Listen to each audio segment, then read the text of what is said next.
What I'm talking about. Says we all do better when we all do better. You can't get better than that. Yeah, we all do better when we all do better. You can't get better than that. I said we all do better when we all do better. You can't get better than that. Yeah, we all do better when we all do better. You can't get better than that. Says we all do better when we all do better. You can't get better than that. Said we all do better when we all do better. You can't get better than that. Come on. I said we all do better when we all do better. You can't get better than that. We all do better when we all do better. You can't get better than that. We all do better when we all do better. You can't get better than that. Come on, y'all.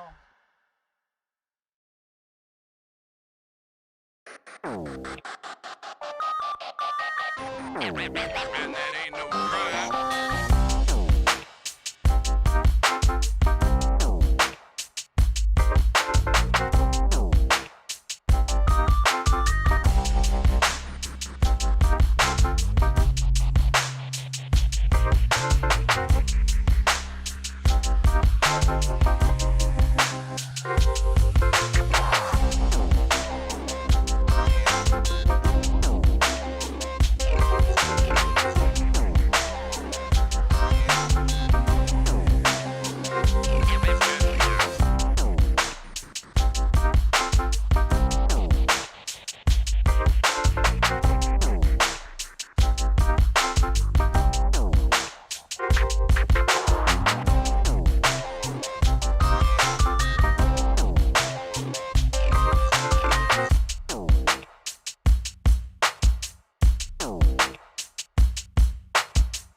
And that ain't no crime.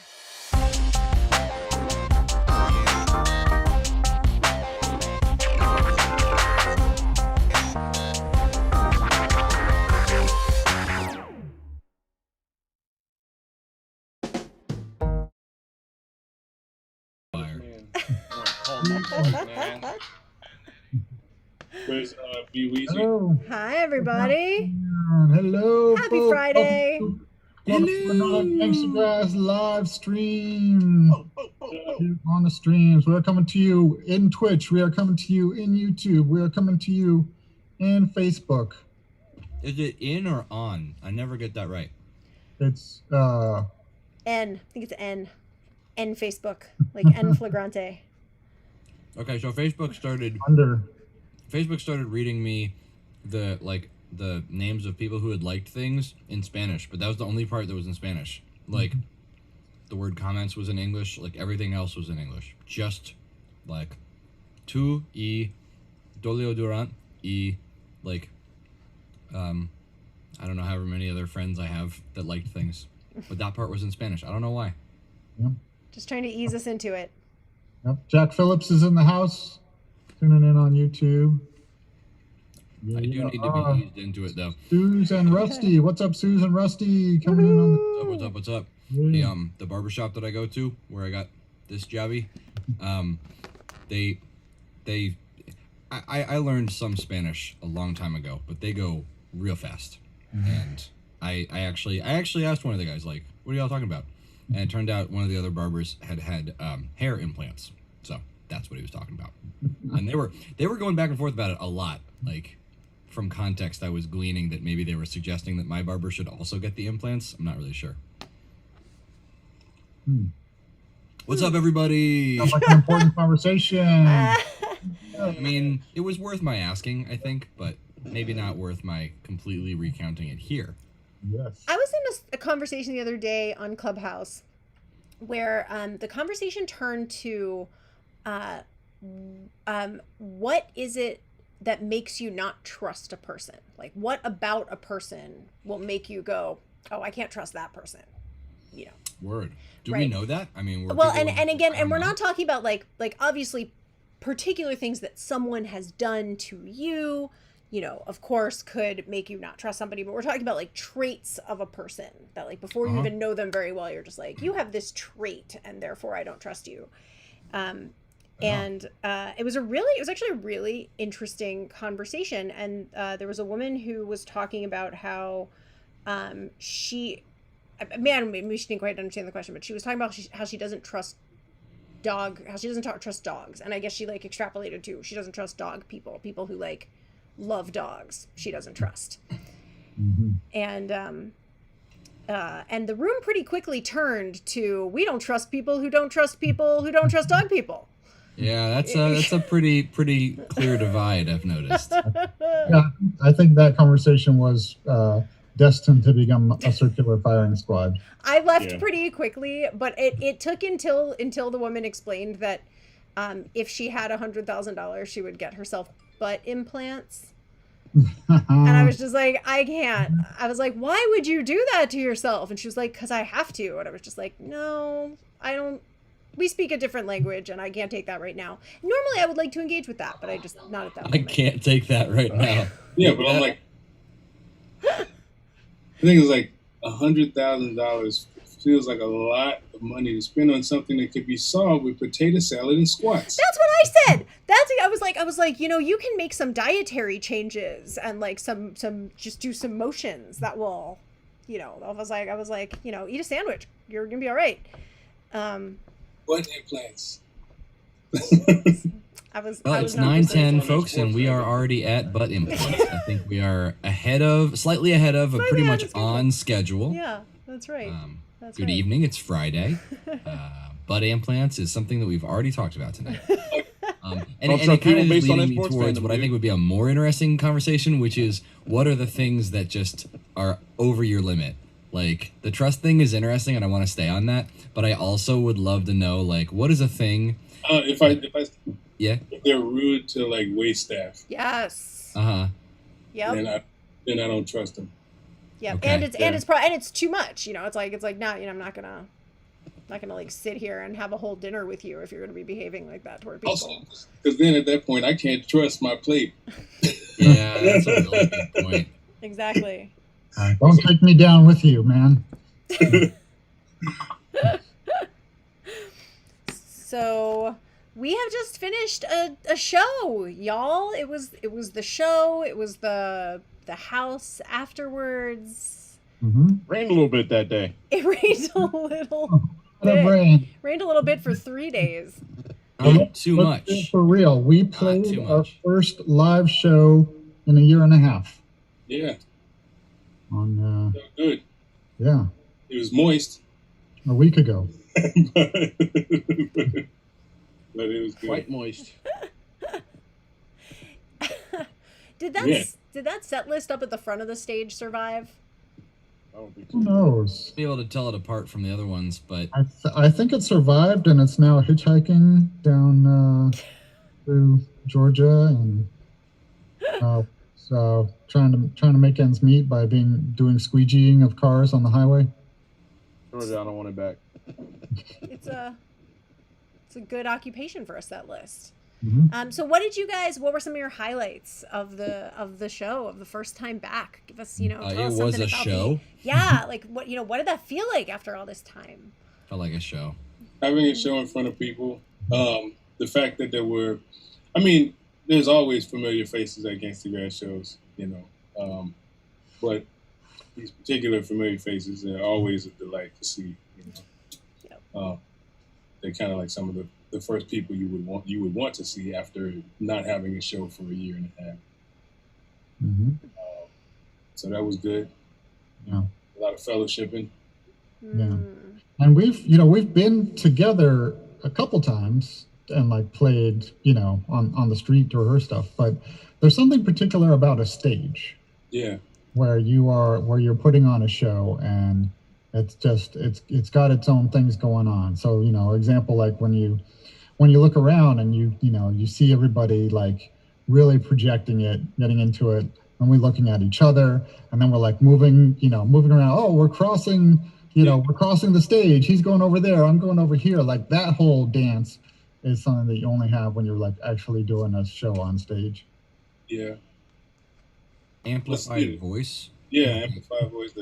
Like, what's that like? I mean, has any of you like set up an amp and a mic just to feel that? Because I did that a couple times over the last year. Mm-hmm. Yeah, I mean, with the headphones, they're probably about as much as that. Yeah, that amplified voice thing, like that's too much power for one person. Like all of you out there should feel that at least once. Like, not the you know the thing in the movies, somebody is like so awkward that when they go up to the mic it feeds back.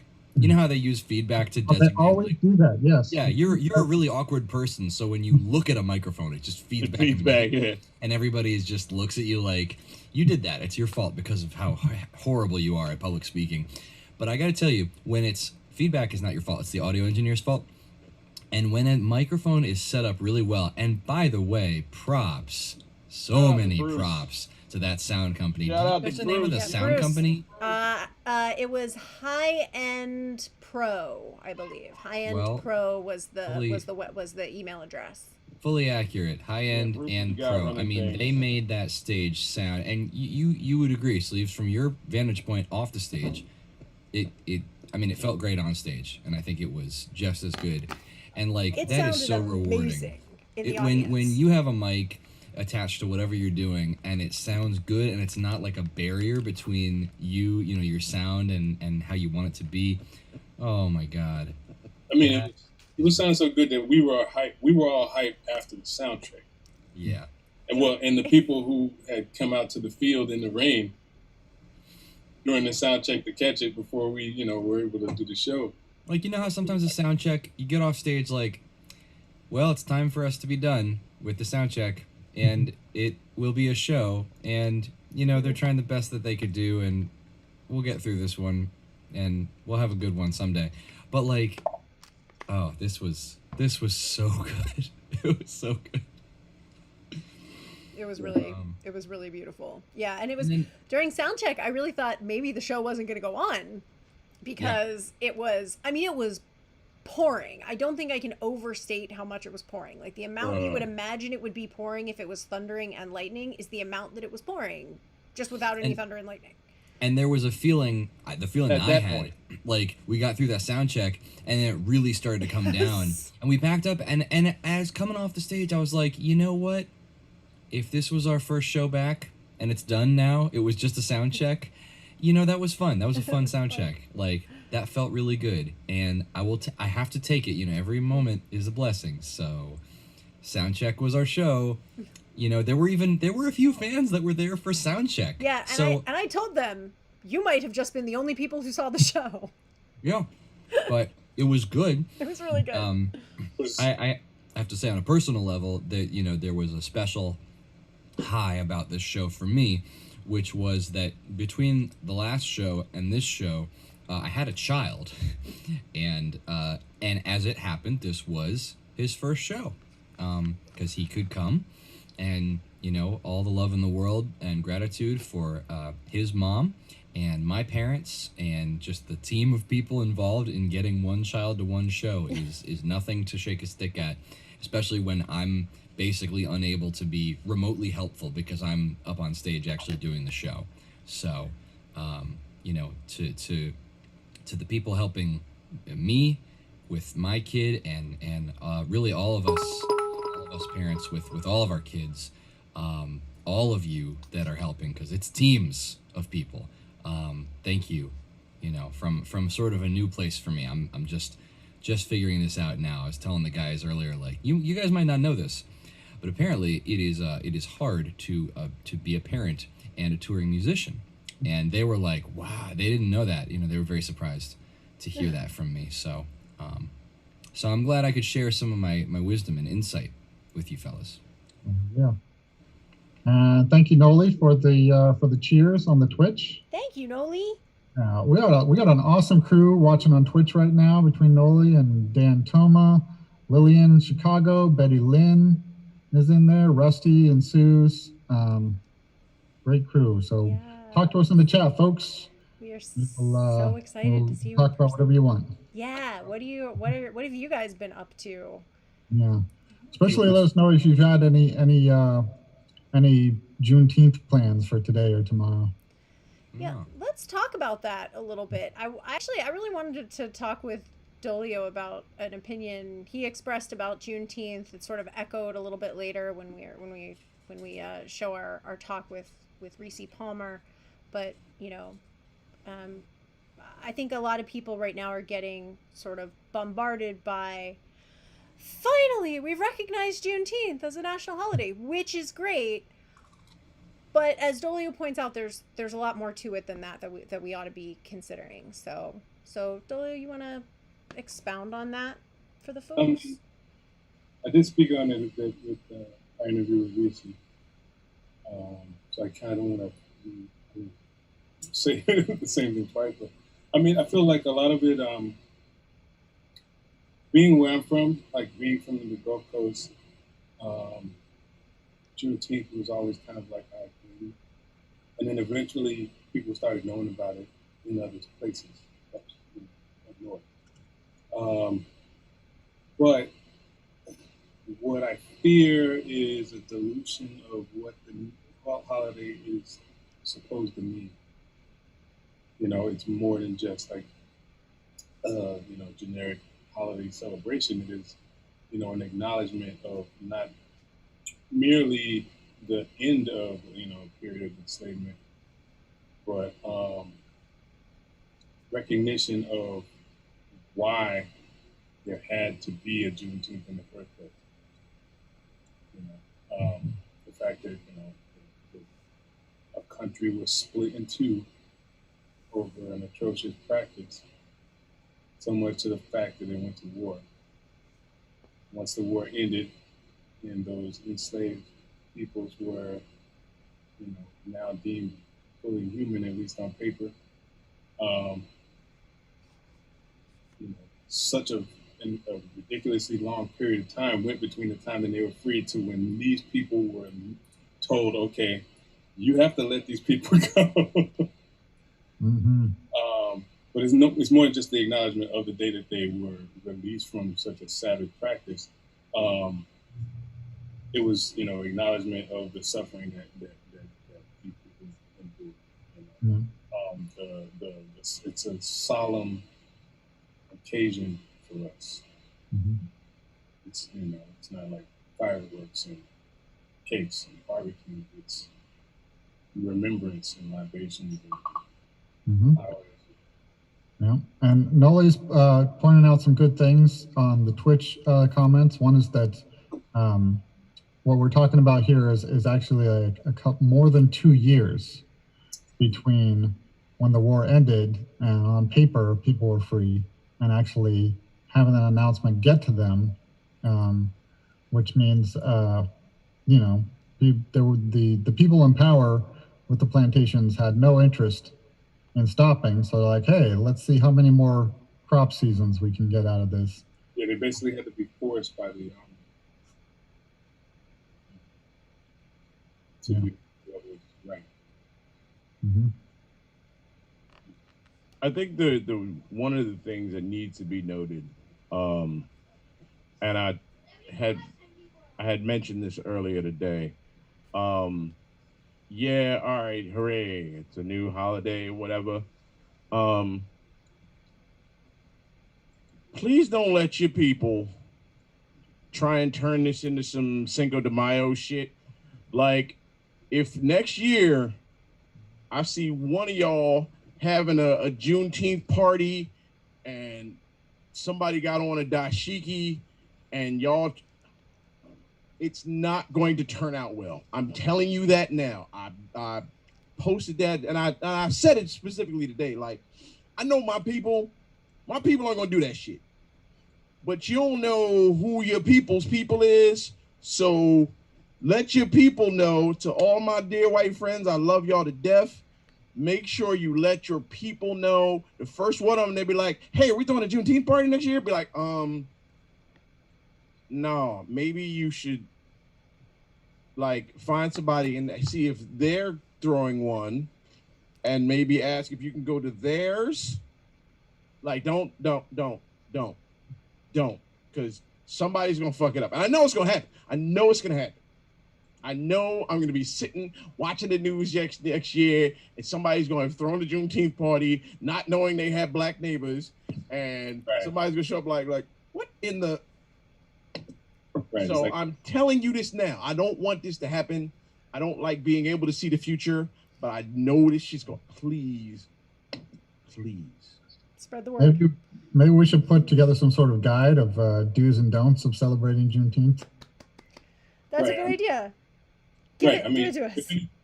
I guess look at it like, treat it like it was Passover for us. Mm-hmm. You know, it's a solemn occasion of remembrance of a time of bondage Mm-hmm. and deliverance. Let us pray.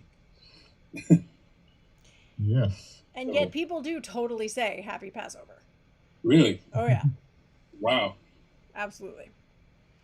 I mean, hey, it's better than Happy Yom Kippur. That's just not right. Right. But you can't fault them for saying Happy Purim. Yeah, I don't know. I'd be like earplug Purim. That is loud. That is a loud holiday. Yeah. One of Actually, my I think the last time I was, second to last time I was like puking drunk happened after a Purim. Funny. It was my first Purim, and I was like, "This is a what now?" Funny you mentioned puking, just because I was cleaning up some baby puke just now. Boy, Dan. I would have kept. Tell us all about it in rich detail. I'm totally kidding. Please. Nope. Not gonna do that. The cleanup is still ongoing, but I didn't feel right walking away from the conversation. I need to know about texture. We're talking about Texture, color, Yeah. viscosity. Yo, what is happening right now? Oh, Hey! what? Surprise guest.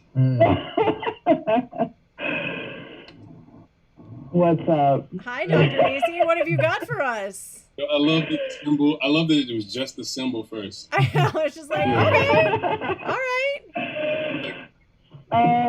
The only I thought it would be apropos for me to check in for 2 minutes to be like, what's up? Because it's Hood Medicine's 1-year anniversary. Yes, it is. Happy anniversary.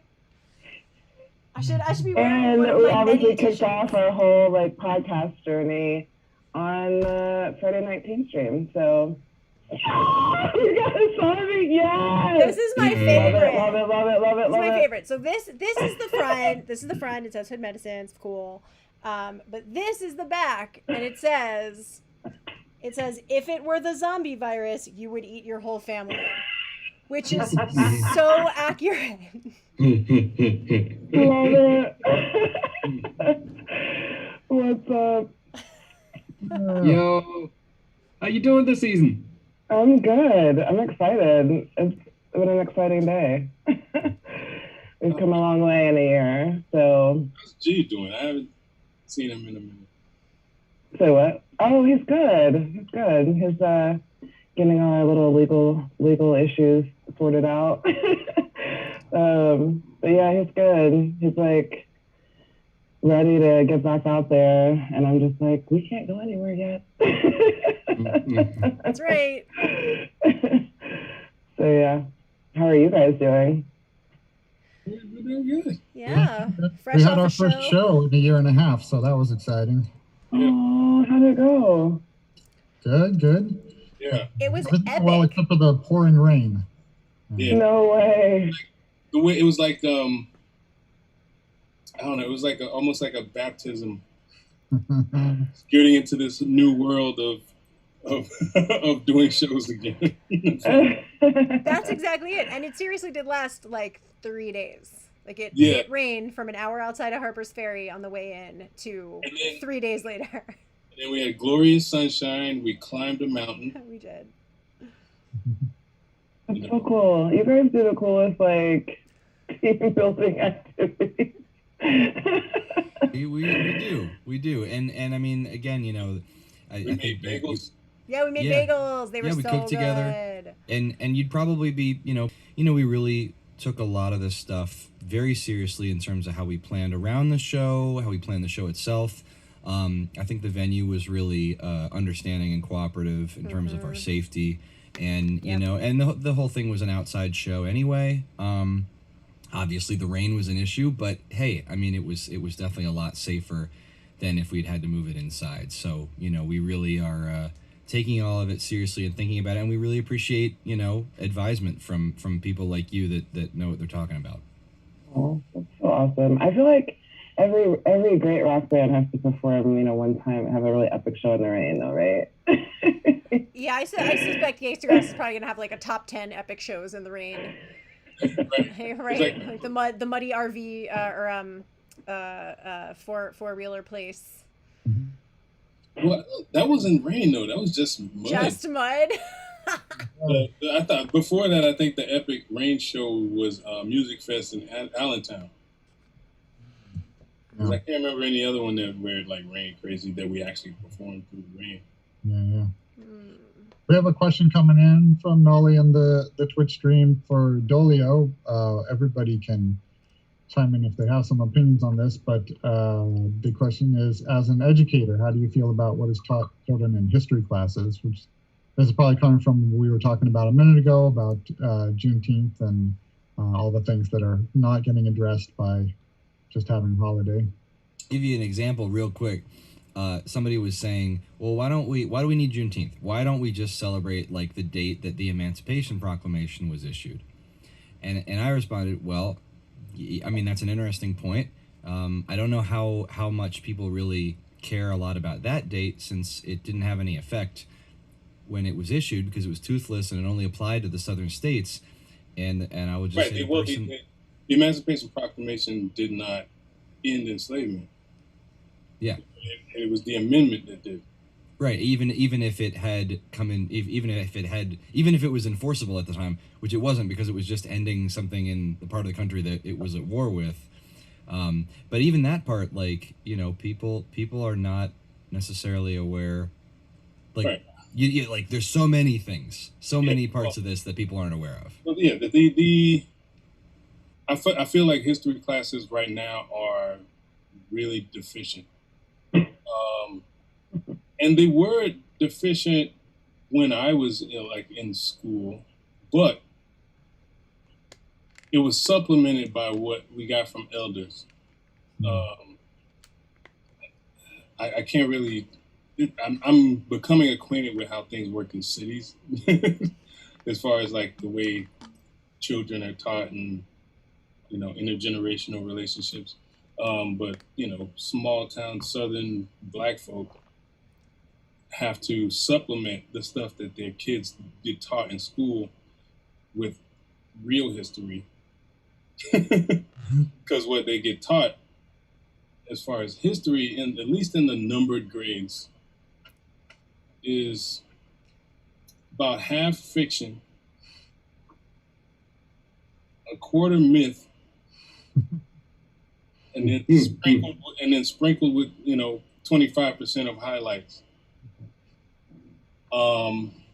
It's really a shame that really basically most students who become acquainted with like at least the history of our country get the lion's share of their teaching of history, of actual history, after they've graduated from high school. And what happens is that they read all these other books, you know, they go to the library and hit, like, you know, the whole gamut of history books, and or they go to museums and then they're like, oh, dang, they left all of this stuff out. I mean, it's understandable why they would, if you could understand what the agenda is. If you keep a populace ill-informed about what makes their country work, then they could never make it work for themselves. They can never make it work for them. I got something to to get in there real quick to address that question on the nose a little bit. So the reason why the emancipation itself isn't celebrated and Juneteenth is celebrated instead is because the emancipation is just something that some government officials signed. And Juneteenth is something that started in the churches in Galveston and branched out from there and spread in the Black community. So there's a bit of agency to how it's spread.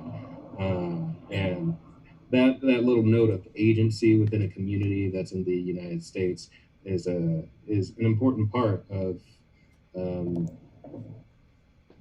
really celebrating the people, or really having a holiday that celebrates slavery or our past histories and enslavement. I think that makes sense, right? Yeah, That's a really good point. But also the reason why we talk about the importance of not diluting what the meaning of the holiday is, because you see what happened with Memorial Day. Right. Memorial Day was started by recently freed enslaved Africans who fought on the Union side to recognize their comrades who didn't even have to lay down their lives to free people that were enslaved, but did so. So they recognized them by having a day for memorial. And then now it's just a day that people get, Appliances and cars. Yeah. Trips to the beach. Day off. It's the day the pool opens. Barbecue. Yeah. Right. It's just a day off for a lot of folks. And for something like Juneteenth, what it was, recognizing people who were, reduced to servitude and serving as, beasts of burden.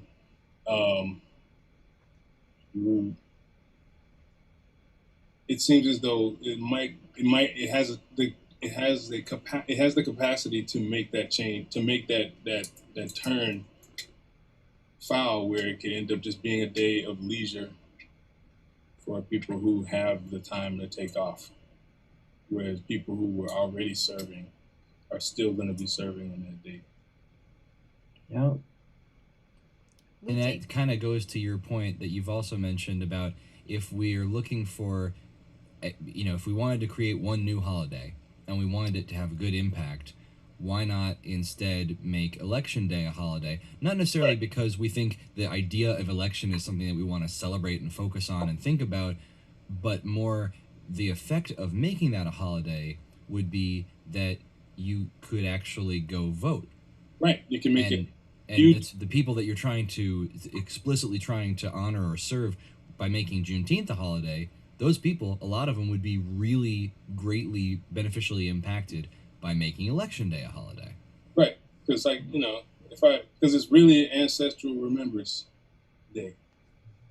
So, you look at it and you're like, okay, do I tell my ancestors that we celebrated, that they gave everybody a day off on Juneteenth? Or did we fight to make sure that people got the right to vote? Like, you could make Juneteenth a holiday, but weirdly celebrate it on the first Tuesday of November for some reason. I don't know why. That's not when Juneteenth was. First Tuesday after the first Monday. Sure. Yeah. Right. That's when Juneteenth is. That's what it is. First Tuesday after Not the first only do you Monday make it a in holiday, but regardless of what your job, Black people don't have to work. Nobody Black has to work on Juneteenth. Nobody. I don't care what your goddamn job is. I don't care. If you the only Black ass bus driver in town, nobody's riding the bus that day. Nobody Black works on Juneteenth. That personally, if you're gonna do it, let's do it. I think it should be nobody Black works on Juneteenth, and everybody else has to bring us mint juleps for a change. What? Yes. I don't know. You did it. I'm not sure. Can I just bring you bourbon or rye? I'm not sure if I'm going to trust a mint julep from somebody that doesn't want to serve me. That's a good point. What if in that you actually had to learn to make a proper mint julep? This is scope creep, but I believe in the concept of this. I really like it a lot. The thing is, this is the Friday Night TV. There's no such thing as scope creep. It's just what things are. Another. We always start off with an agenda and then go. Yeah, right. another amendment to this policy to speak to what Dolio was saying. You have to be happy when you serve the mint julep. Right. You Gotta just have to be smile. happy about it. Yeah, gotta give a smile. You know, and I I'm want to. having all. See, I'm a sick dude because I got all kinds of jacked up names. Because like during that time, you have to also change your name. I don't want to hear it. Uh-oh. How many people's names will be Toby? I No, wanted. I'm talking. I'm going all the way with it. It's like not really. You're like, no, your name is Rashid now. Rashid. Well, I wanted to jump back to the education question because I think that's really an important thing to be thinking about. And I had kind of a maybe like 3 points on a spectrum where Can you rephrase the question too? Yeah, I mean, what I'm thinking about is like it was from the chat and it was like to Dolio specifically as an educator, but how do you feel about what is taught to children in history classes? Yeah. And for education in general, I feel like there's maybe like 3 points to think about, and one would be in the middle, which is like you get taught facts. Here's and what we say as facts. Like here is a thing, and we treat it as a fact.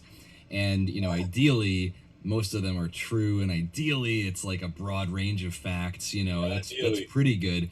And then way over here, you've got like no, you're taught like intentional lies with like extreme bias, and the purpose is really to misinform your whole populace.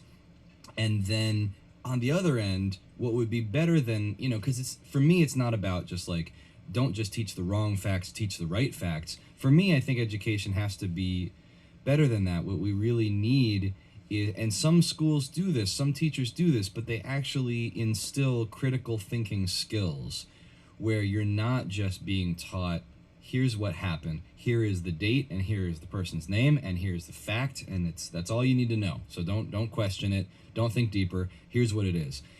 Critical thinking really goes deeper than that. Yeah, well, it's different, and like I was able to see the difference because Wrench and I both went to school in the same school system. That gets me every time. Hmm? Gets me every time. Like you guys were nowhere near each other, but you were in the same. Nowhere near each other, but we belong to the same school system. We have the same diploma, basically. Although our concentrations were a little different. I think yours was like, what was your extended essay? Was in physics or something? No, I wasn't so into science yet at that point. I was probably on music. Talking about like an international baccalaureate type of curriculum. Yes. Yeah, that's what I was thinking. Yeah, and the thing is that you don't realize how much they're not teaching in like a standard American like educational framework until you have an opportunity to step outside of it. Like instead of like U.S. history, I took history of the Americas. So you get all of that Western Hemisphere stuff, but in excruciating detail. Yeah. That's all I gotta say. Just yeah. Go ahead. Right. And being from a place where I think second grade or fourth grade, I can't remember if second or fourth. I think it was fourth grade. Maybe we had to take Florida history. That must have been fascinating. I bet that beat the crap out of Maryland history. Like this, a textbook full of Florida man stories. See this? I can't remember. It's been so long. Was it second grade or fourth grade where you start taking Florida history? But I think that Florida history is longer than American history. Yeah, it is.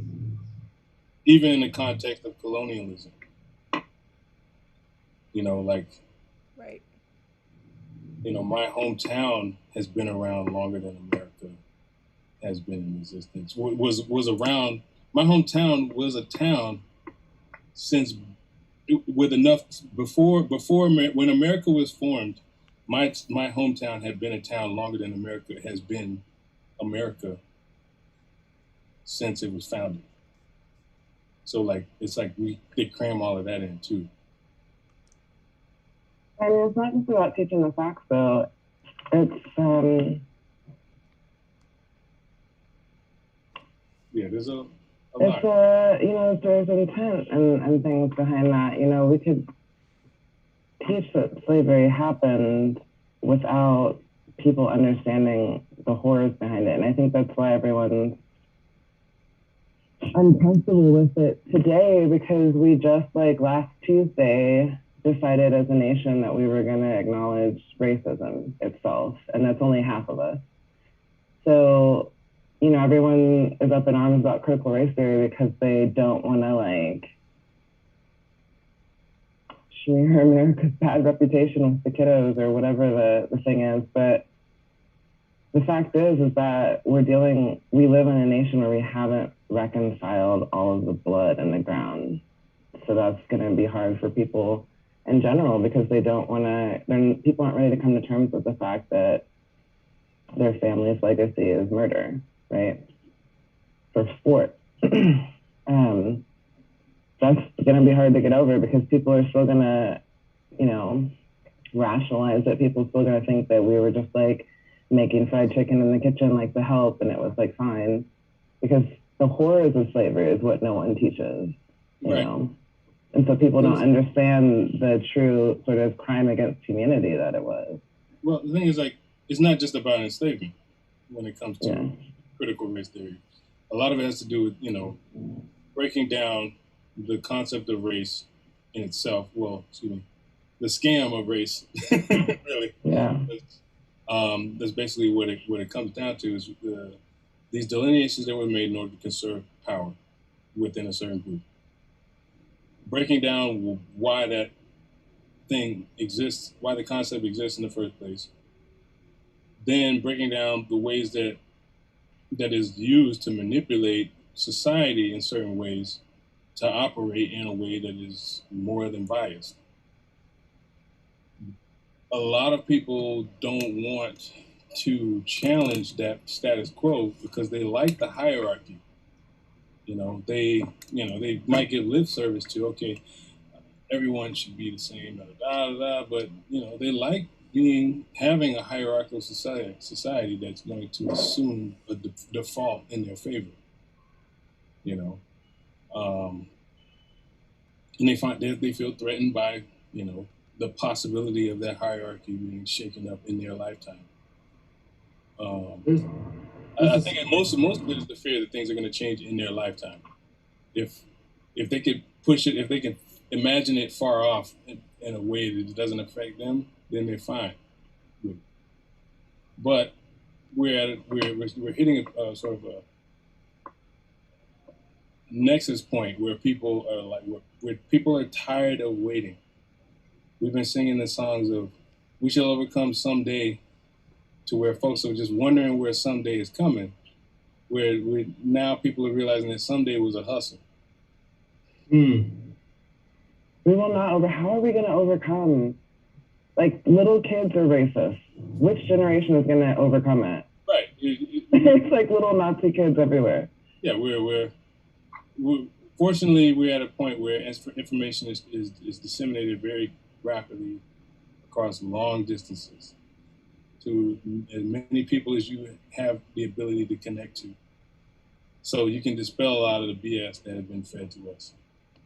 I want to speak to the generation is going to be issuing in the change. I want to speak to ask your most conservative friend that's the very most well, yeah, we're all human. All right, would you willingly trade Wake Up Tomorrow Black? I bet money. I bet money. If you ask 100 white people that, maybe 12 of them be like, sure. Please would be like, yeah, I'll take that. Maybe 12. Yeah. Maybe 12. I want to say that was Jane Elliott, I think, was the person who essentially said exactly that. She would speak to a crowd of white people, and she would say hey, so raise your hand if you would trade place with a black person, and nobody would, and she was indicating, okay, so you do know that that black people are in this situation in this country. So you're not pretending to ignore it. You understand that that's the situation, and you're okay with being white in this situation. You're okay with, like, I mean, as long as it's not happening to me. I mean, we're just now getting to this point in society as a civilization. I don't even know if we're at this point. I don't think we are. Like, we're still barbaric, but I think maybe some of us who are more enlightened are beginning to challenge the notion of nation building through conquest. And if really what has just happened over the last half millennia is just savagery, you know? So we got a ways to go. I don't know. Yeah. I want to speak. Farrah, what were you gonna say? I want to go ahead and speak to two things in there.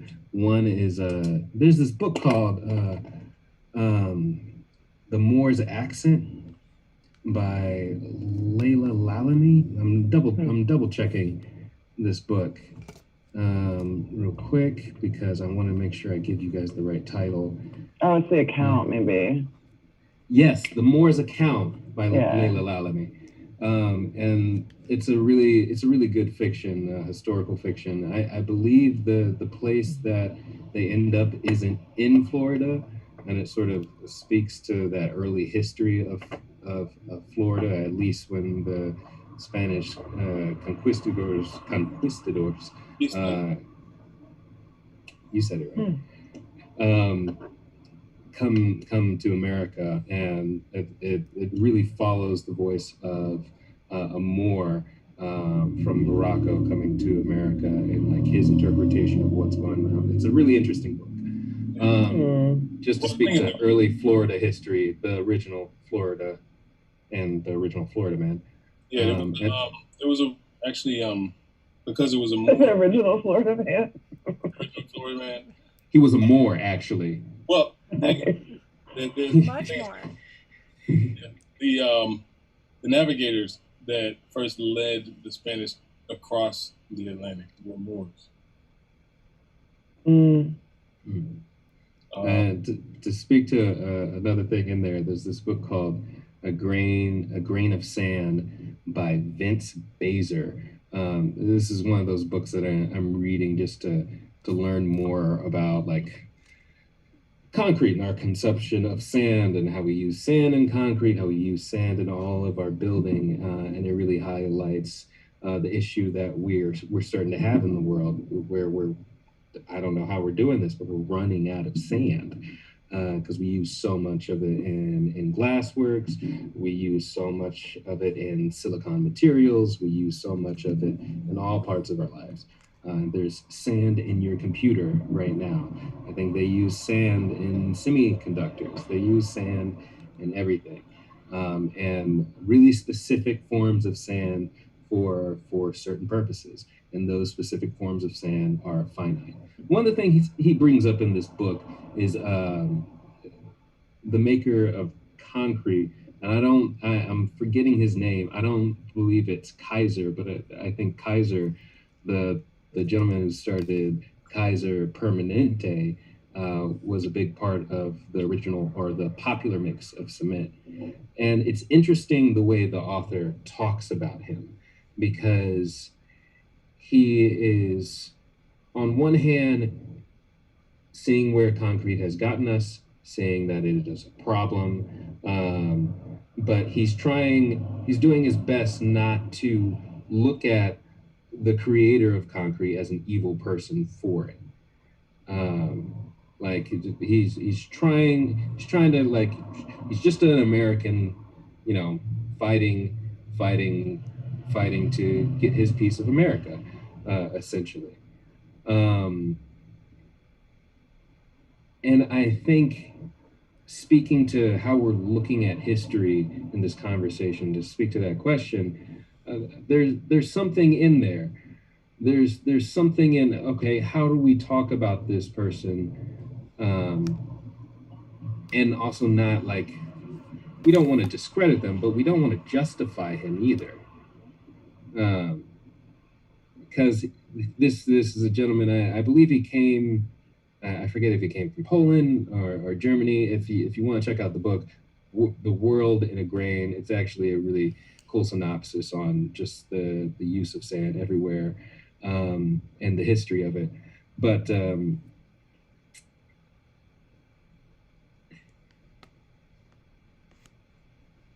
on.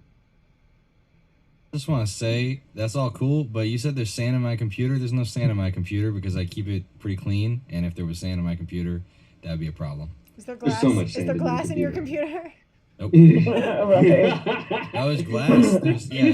Actually, that's how I keep the sand out, is the glass wall on the side of it that keeps the sand out of it. So, nope, no dice. So when we're talking about this Amazing history of this guy, how are we not justifying him, and how are we not vilifying him for the result of what he's done? Well, how are we not passing judgment? well, the thing is that justification and vilification is only judged upon the outcome of the facts, and this brings it back to what the original question was like the way history is taught is that it is taught by omission. Yep. So it allows for a justification of things, and the thing is that even it removes the decision to vilify or justify something based upon the facts by omitting the facts. It's like when something goes to trial, and you don't have all the evidence. You very well might acquit someone that was very guilty, or you might convict someone who was innocent. Mm-hmm. Yeah, I'll give a little bit more facts about this guy who created concrete, because I think in the book Vince Baser does give an opportunity to understand how he got concrete to be so popular, and how he did it was basically through crony capitalism, paying off the right people, lying about his product, hiding.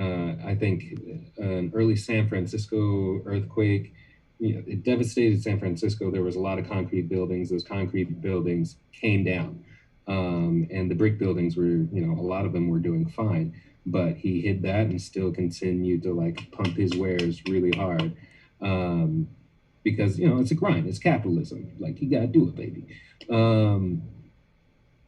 And then the author still, after the fact, makes a point to say that this is, just a gentleman dealing with the circumstances at the time. He's an immigrant. He's come to this country. He's trying to make his little bit of success. But Kaiser was born in New York. was he the guy who did concrete too? Yes. It was either he was born abroad or his mother was what? Polish or German? I'm gonna go German. He sounds. I know. It's super German, but there's another Polish guy in this book that I might be conflating him with. Yeah, Kaiser is the dad's name anyway, so we're not getting any clue from the name. His parents were German. Okay, there you go. All right. But point well conveyed, I think, in the general. Mm-hmm. On whose legacies carry on, and how do we engage with that critically? Right, but if you treat history like you treat science, where you continue to gather information until you get a clearer picture, then it makes sense to continue to expand the historical narrative as new facts come to light. Excuse me.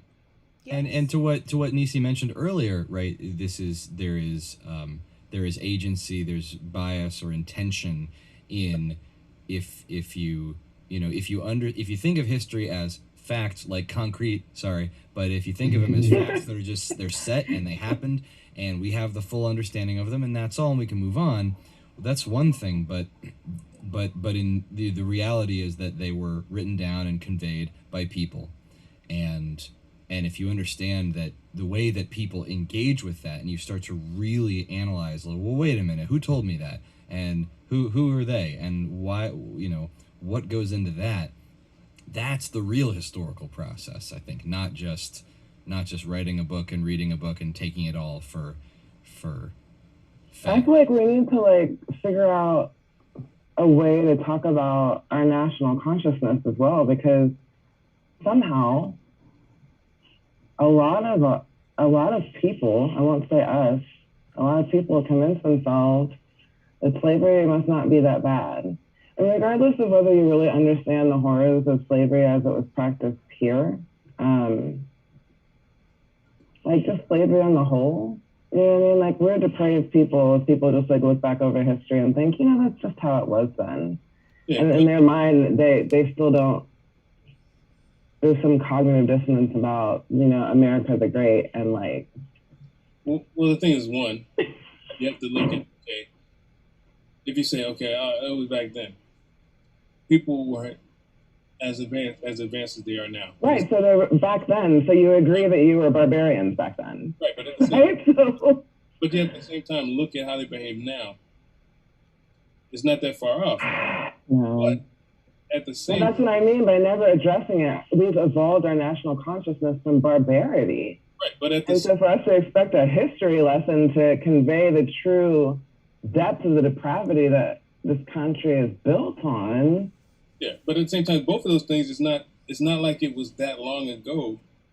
Even if there's you know a large portion of it is still ongoing. Yeah. That the things that they the things that are attributed to, you know, as the residuals of enslavement, always get regarded as though it was just a long time ago. This was not that long ago. No, it's not a long time ago. You know, to speak to now. I grew up knowing my great-great-grandmother up until I was in, I think, 8th grade, when my great-great-grandmother passed away. My great-great-grandmother was born to people who were enslaved. Yep. So I knew people who knew people who were enslaved. Yep. But and if you talk about, and it's not just about that, it's about everything that came after, all the BS that people. It's not just about that at all. My father was born in 1925. His father's mother was in a situation where they were sharecroppers, but she still had to submit to the person who owned the land until half her kids were his. That's barbarity. You know what I'm saying? We're not just talking about profiting off of people's unpaid labor. We're talking about torture, just like using people's bodies for whatever you feel like. Right. Not just work. It's not like working at Starbucks and not getting your check. Right. I'm going to throw another example in here, even more recent, because I was talking to a friend earlier who got a chance to talk to Miss Nash from SNCC. I'm forgetting Miss Nash's first name. But she was a big part of the student nonviolence. I'm trying to remember the whole acronym. SNCC. Diane Nash, yes. Yeah. Nonviolent Coordinating Committee. Yeah. Thank you. She was talking to Miss Nash, Mrs. Nash, and Mrs. Nash led on that one of her big regrets about the movement is not being able to really get in and educate the next generation to continue the movement. And then she mentioned like there's you know, because of that we had a bit of a lost generation when it comes to the protest culture. And I noticed like the time period we're talking in, and I say like, well, I guess we have a little bit of a lost generation because the crack epidemic like really hurt communities. So it was harder to grow these influential bases within the city. And remember, the crack epidemic is now it's known that the FBI released those drugs. It was the CIA released those drugs into the community. So that's your age, Dolio. That's Wrench's age. That's y'all's age. Y'all, right. That happens. But also speaking of the FBI, you know, even before the crack epidemic, that leaders that were pushing forward into the next generation of civil rights were assassinated. Yep. So Fred Hampton was just not what generation, one generation. It's like 4 generations. Yeah. You know, but you know, Fred Hampton being one example of just being gunned down. Fred Hampton, Medgar Evers, Martin Luther King, Malcolm X. And you know what's important to mention about them being gunned down and so young, right? So Diane Nash, Ms. Nash, by the way, I was just looking her up, and she happens to share a birthday with me, and she is 83 years old, and she is alive. And you got to remember that with all these leaders, that the reason that like Martin Luther King Jr. is in a history book and not like on TV or in Congress is because he's dead. Is because he was assassinated. And if he hadn't been assassinated, he could be alive today. He could be, you know, there's so much that like that's, you know, that is a way. You think about, there's so many ways where history is still alive today, and one of the more horrific ways that you can try to sort of put something in the past is by killing somebody, is by assassinating someone who's leading, and it really is a huge impact, and it's why you don't have, you know, it's amazing that like Diane Nash is still with us, right? And that's, so many of these leaders could be still with us, but aren't.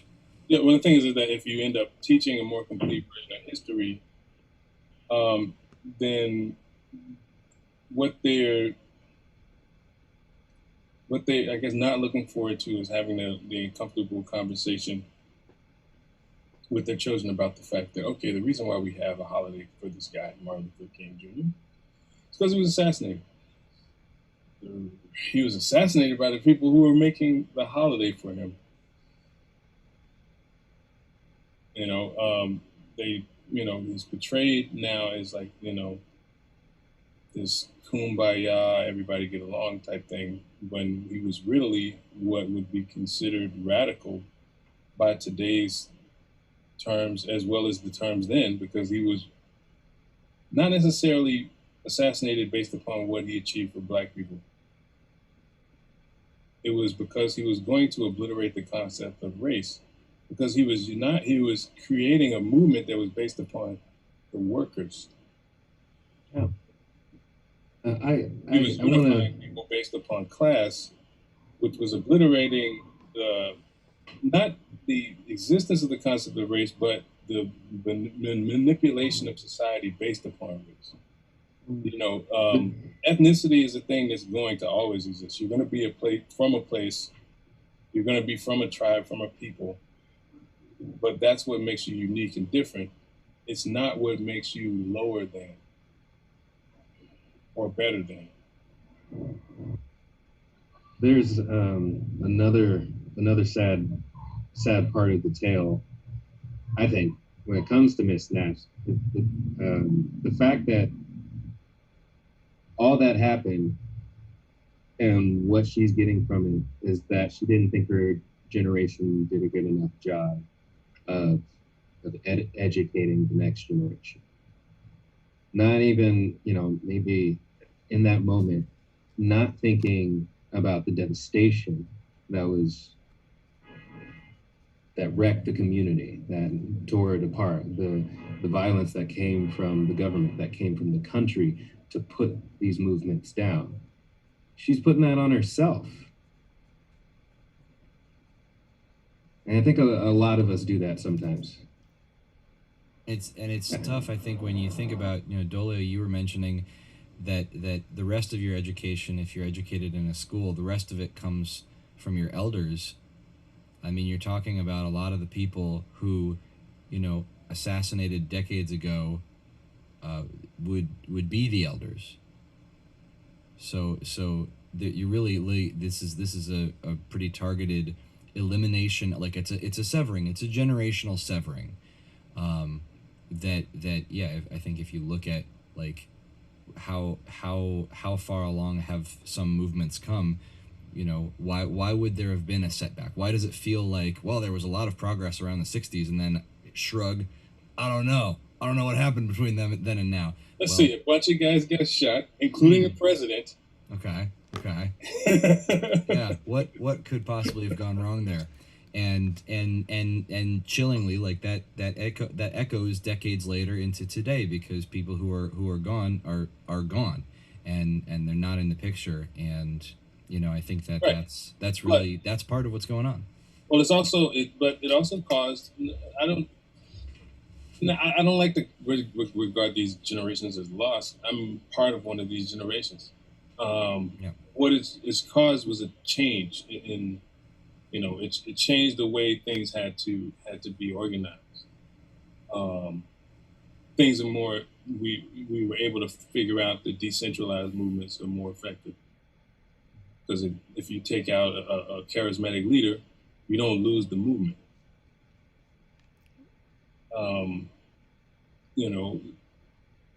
But I feel it's important for us to teach all these things that happen, because of the fact that once people understand why things happen and what happened, Yes. first they need to know what happened. Most of them aren't even getting told what happened. Once they find out the what, then they start to figure out, okay, the why. And then they start to imagine, what can we do to make sure this stuff doesn't happen again? What can we do to make society work in a more just manner? Because the thing is that even if you find yourself at the top end of an unjust balance situation, it's only a matter of time before the guillotines come. I mean, history shows it, and it's a fact of physics even. Yeah. Ideally, Every force we has don't. an equal and opposite. Every action has an equal and opposite reaction. That's right, and also, like, ideally we don't, we shouldn't have to, like, that shouldn't be the only reason or even the main reason why people should be decent to each other and try to make a system more fair. Like, it shouldn't just be like, we have to get the guillotines out again, But that's the thing. That's the point of critical race theory, which, newsflash, wouldn't be taught to your kids. It's outlaw. But right. Can we do this without the guillotines? Can we just try but teaching? the thing about, like, even if we were teaching critical race theory light to the kids, the point is that it examines the ways that our laws and our societal structures have been set up to perpetuate this oppression, this system that we're talking about. And so in order, you could understand why they'd be resistant, because why would they want people to know that? Because then they would have nothing to gaslight. Then we would all be able to see and touch and agree that society is structured to oppress people based on race. And then what would they say? Right now, it's easy to deny that racism exists, because every person who could be a racist in their mind figures, I'm not, because I'm not overtly racist, whatever that means. Right. The problem with that theory is that it ignores the concept, the existence of, systemic racism. And the thing is, with systemic racism, by ignoring systemic racism, you can imagine that racism doesn't exist without racists. Right. So stop complaining. Right. So systemic racism means that you don't have to even have the actual racists anymore, but the outcome will still be racist because of the way the system is structured. So, like, if you have a certain, if you have like a certain targeted amount, if you have like a targeted amount of funding going to schools that are located within red line zones. Yeah, right? But you're saying it as if it's an algorithm, as if it's agnostic. These are people, racists, that put these things in place and uphold them. So it's not like there would be no racism without racists. It's also that they're racists in power, upholding these systems. Right, continually and ongoing. But even if something that feeds itself is because of a systemic racism that allows the racists to be in power. Right. No, totally. It's just like that systemic word. People hear that and abstracts people from that. Right. There are people in the system. Okay, somebody architected this. Yeah. They architected it in a way the way they don't even have to be personally involved with it anymore.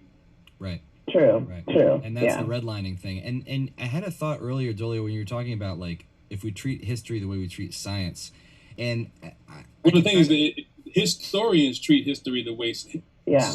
right. I mean, but I was thinking about people in general need to treat it like that because Right. every field of study follows that pattern. Sure.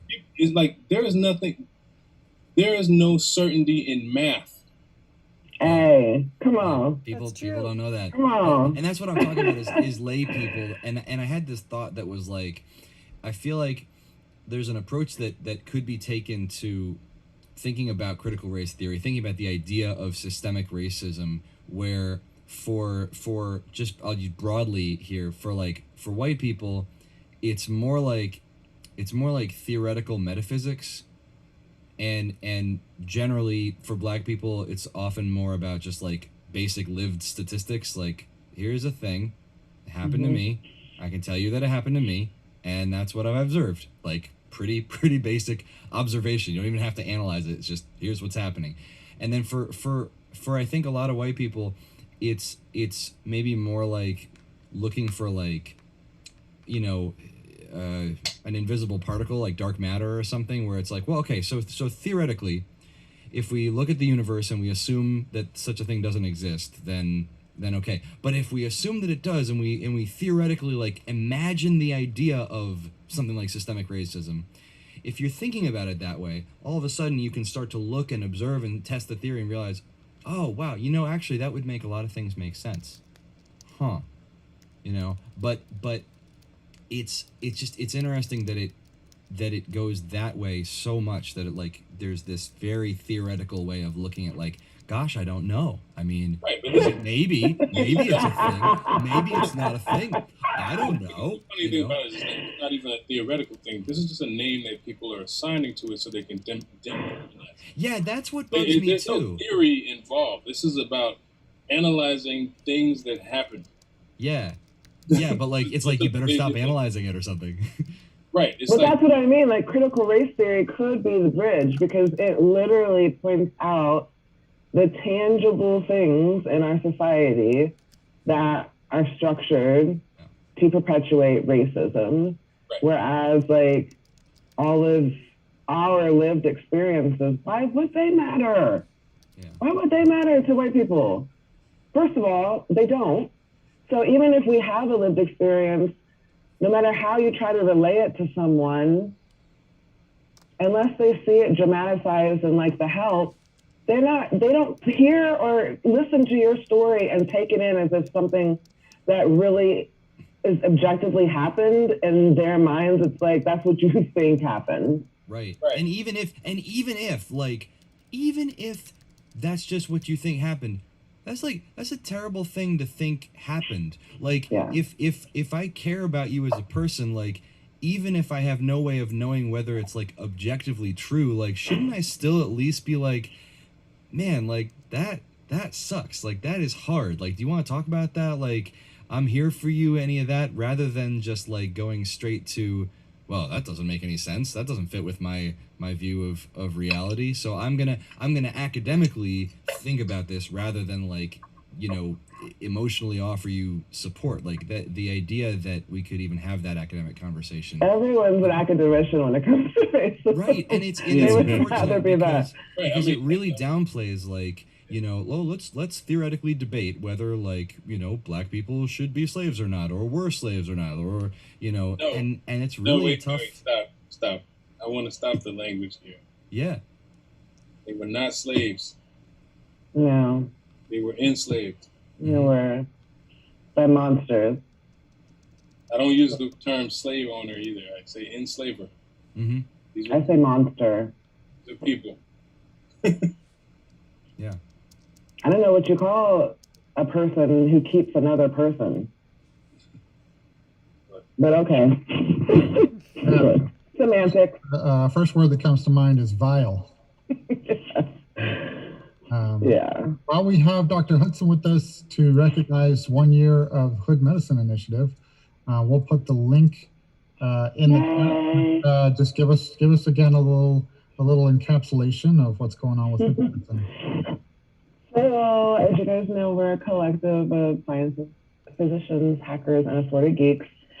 And we're basically dedicated to helping Black and Brown people, make it through the pandemic and more broadly, and combating health disparities. And as we're talking about now, the spread of disinformation and misinformation. It's so much a part of the challenge of the pandemic is making sure people have the right information, because it is a matter of life and death. So that's kind of where we are now, and we're really excited to kind of be expanding, because we have a lot of really cool projects in the wings with MIT and UCLA and Rutgers. Sleeves is going to be helping out with some of that. It's going to be amazing. The camp there. Oh, thank you. And then here in Indiana, we are one of our partners is Brandywine Creek Farms, and run by the punk rock farmer. And this summer, we're working with them and SOAR Initiative, which is like a street outreach animal rescue program. And it's a camp called Farmer for a Day. So at the nonprofit farm, like underprivileged kids, Black and brown kids will be learning about agriculture, technology, how to grow food, and then they'll also get these fresh food parcels for their families and little farmer packs to grow their own plants. So if you go to BrandywineCreekFarms.org, you'll be able to donate there. Or you can check it out on our website at headmedicine.org as well. But we're super excited about it because we have a huge, completely separate thing that we're like marinating in the wings with Dolio, who's sort of in charge of our STEM advocacy. And this is a huge part of starting those efforts and sort of advocating for science and agriculture too. Because I don't know if you know or not, but there's also inequity in the makeup of the people who produce food in this country. So, you know how we are, and Dolio and I are both like preparedness freaks. So we definitely want to make sure our people know how to grow food and have sustainable lives. So it's a really cool program called Farmer for a Day, and hopefully you guys will help support so we can get 400 kids through the program. So. Nice. Yeah. Yeah, it's really important information. That sort of common knowledge is something that's been lost to everybody within this system and regime that we've been living in. And it's really important for just independence. It helps us not rely on these capital mores as much. It helps us take care of ourselves. And we need more of that as we start to realize the problems with capitalism from its inception here, from putting a price on the head of a human. Dr. Nisi, Noli in the Twitch is saying that you put all white people in the same group with your statement. I'm not actually sure which statement she's talking about, but she just wants to know if you meant that or did you misspeak or want to. I don't parse white people until like everybody starts calling reality as it is. I don't parse them personally. I like to call back to what Muhammad Ali told. The guy that always interviewed him. I don't remember his name. About the snakes behind the door, and if there's like 50,000 snakes behind a door or whatever he said, and you think maybe 10 of them might be nice to you, you're going to open the door hoping those 10 are going to hold off the 50,000? No, I don't parse them. It's not to say that I presume that they're all the same, but I'm from the Midwest. And until I'm proven otherwise, I don't really know. But we can't afford to parse them. Like, to me, it's like, what would be the point? Because if you're either actively perpetrating racism or you're.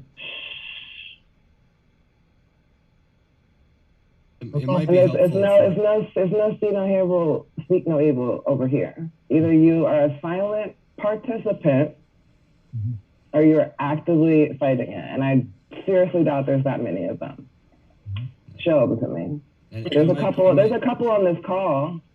But that's And- where I'm at. I don't parse them out. And there's some in the chat as well. It's come to my attention that, when speaking in terms of social trends and the context and history of things, that talking about white people as a group is a shorthand and a generalization that is useful in talking about race and where people have blind spots and stuff, and it is not meant to be taken personally. Yeah, and Whiteness is a Yeah, construct, Right. and it's not mine. Yeah. Okay, I absolutely. didn't make it up. So Bitch on that. Yep. Hey, I didn't make might- it up. So if I refer to it, let's dismantle it if you don't want to hear about it. Yeah. Yeah. Yeah, Right, which- it's a fictional construct that was created in order to conserve power in Not real. and Or, I don't know if and it. that group, and the definition of that group expands according to whatever its utility is. Exactly. Right. There was a period of Because time. back in the day, it didn't Sometimes include. we Jews are there and certain- sometimes we're not. Yeah. So it's really the definition of it expands in order to keep numbers at a sustainable size enough to inflict as much harm as possible. Yeah. Yep. So the thing is that there should never really be any pride in the concept itself. You can be proud of being who you are. It's like the fact that that is the thing that does not even exist. It doesn't. It's like being proud of being Santa Claus or something. Right. It's a good point in taking pride in your actions rather than this artificial construct of whiteness. And it might be helpful to the specific context. I think was the thought that some white people have a hard time taking black trauma seriously unless they see the help or have it otherwise, emotionally dramatized in a certain way. Right. I think you have to remember that those stories were dramatized, but also sanitized. Sanitized. Because Yes. they can make movies about the stuff that me and Niecy went through. Right. Come on. I know better because it's like, here's the thing. It's not about I get a sense. This is controversial. So a lot of people, maybe white people when they sit around talking to each other, don't fancy themselves to be racist, or if you hear about another white person, surely they're not racist.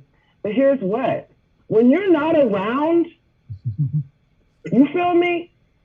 You don't see how they talk to us, how they treat us. You know what I'm saying? How they get that little glint in their eye when they know that they've pissed you off appropriately and their job is done and they can move on with their day. You don't see the microaggressions. You don't see how they harass us. They don't do that in front of you. I was actually That's crazy. They do though. By the way, sorry, just real quick. As a white person, for me, it's like when you're not around. Damn. Good point. That's a good White point, people Dan. know this. White The thing people is know funny. this. Say more on that, Dan Joe. Just- Say more. Take the Just- floor. I don't know. Please. It's a different thing. It's a different thing because you're talking about someone will be overt to you in a way Right. to put you down, but Right. hide it around me. And what I'm talking about is somebody who in front of you has at least a basic realization that well, if I said this to your face, that's I would catch some hands. I see how there would be consequences. Damn, I got But- goosebumps. This is so poignant. Yeah. But around me, a fellow white person, if you know who I am and you know what I do with my life and the people I spend my time around, hopefully I have not given the impression that I would be good buddies with a Klansman or not even to that extent. That, I would be a cool person to talk to about ideally I want to be a cool person like Rand is, where if you had a sort of a delicate, confusing question and you wanted to raise it to me, ideally you could be comfortable with that. But I don't, there is that one white person looks to another white person is just you're with me on this, right? And I'm no, man. No, no, I'm not. Damn, I didn't even think about it like that. But Yo, a little bit, I want to hear what it is that you're going to say. What is going to come out of your mouth right now? I saw a boy get stole for that when I was working at the bar. What happened? When I was working at the bar, this dude swore he was, you know what I mean? He was kind of in my face a little bit. And I was like, just chill out. And I walked off. And as it turned out, he happened to say fucking N-word to one of my boys, one of the guys that used to bounce with me. So I turned around and then I heard, "Pah!" And I turned back around. The bull was slumped. I was like, yo, what happened? He was like, yeah, he said some unnecessary stuff about you, Rand. Yo, I was like, oh, see, that guy. And not in that moment, everybody is your people like no, that. You gotta in that understand. moment, that guy was like, I thought you were my fellow white person. I thought I could just but he didn't. He assumed too hard and got slumped, and it was a beautiful slumping. Because he went over the chair and all, it was lovely. Yeah. Nishi, like you were saying, not everybody's gonna ride with you like that, and so it's hard to assume that everybody is your people like that. Right. I'm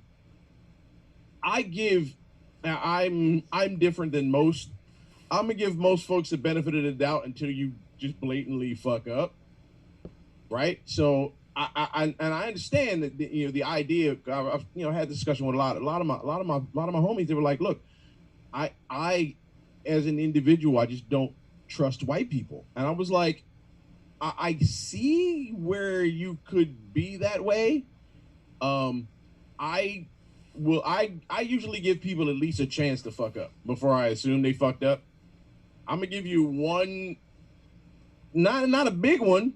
If it's something small, I'll maybe talk you down. Like, well, maybe you shouldn't do that. Maybe that's not the best idea. Maybe there's a better way for you to go about that. And it's a good thing you had this discussion with me, because other folks I know would have just pushed you down the steps. But just letting you know. Heads up. Yep. And I want to say, Sleeves mentioned something way back at the very beginning of the call that Noli is sort of bringing up here, that was about, what is something that like just sort of gives you like a basic distrust of somebody before really meeting them and knowing much about them. And it's relevant here because, talking about like if you hear, let's say you have like a black person who's talking in a grouped way about white people, and if you heard a white person that's talking in sort of a generalized grouped way about black people, well then that's racism, and that's discriminatory based on a group or a stereotype. And I would say to that, if you had a group of Sneetches with stars on their bellies and Sneetches with no stars on their bellies, and the ones with stars distrusted the ones without stars, and the ones without stars distrusted the ones with stars, then what you'd have is this sort of basic, like, well, we aren't alike, and we sort of distrust each other as others. Okay, in like a vacuum. But like that I think, puts aside all of the systemic stuff. Like, it's not as simple as like, white people distrust black people is racism, black people distrust white people is racism, and those are exactly the same. Well, look at it like more. I find like the Sneetches might be too simplified for that. I think it's more like, think of it as someone who's experienced something traumatic from someone who falls under a classification. Like women. Yeah. So not all men, right? But I bet you every time I'm out in the middle of the night, I hold my keys like this. Period. So like, so like women in general cannot be trustful of men by default. Right. The most dangerous thing to a woman on this planet is a man. And it's the same principle too, right? Because men could like in public be one way, but then 2 minutes alone with you in the corner and it's a Me Too situation. You know what I'm saying? Like, and then gaslight you. It's the same kind of thing. You know what I mean? Like, I think. But it's not just about it. But the analogy is not just about women in general. So if you think about not just a woman, but a woman who's experienced a very traumatic assault from a man, she's going to be extra vigilant against me. But also, you don't have to experience traumatic assault. Like, you could just every single day get catcalled, followed, harassed, and then you feel like you got to carry your keys between your hands. Right, because that's what we're talking about. That's Right. and that's actually just the overwhelming threat of assault. Yeah. Yeah. I mean, at this there's point, And with impunity, because men pretty much get away with rape like cops get away with murder. Yeah. So we know full well that, you know, it's up to us Yeah, to and hold the line. I want to bring in a quote from Margaret Atwood, because, you know, then there's the other side too. There's like, you know, we're looking at groups of people, white people, black people, men, women, and like, well, what about men? And there's this great quote from Margaret Atwood that is, men are afraid that women will laugh at them. Women are afraid that men will kill them. Yeah. It's like, okay, Right. I get that we're afraid of each other, Right. but and Right. I, And it's the same thing here. Like, white people are so afraid that we're going to malign their character. I'm afraid you're going to murder my child.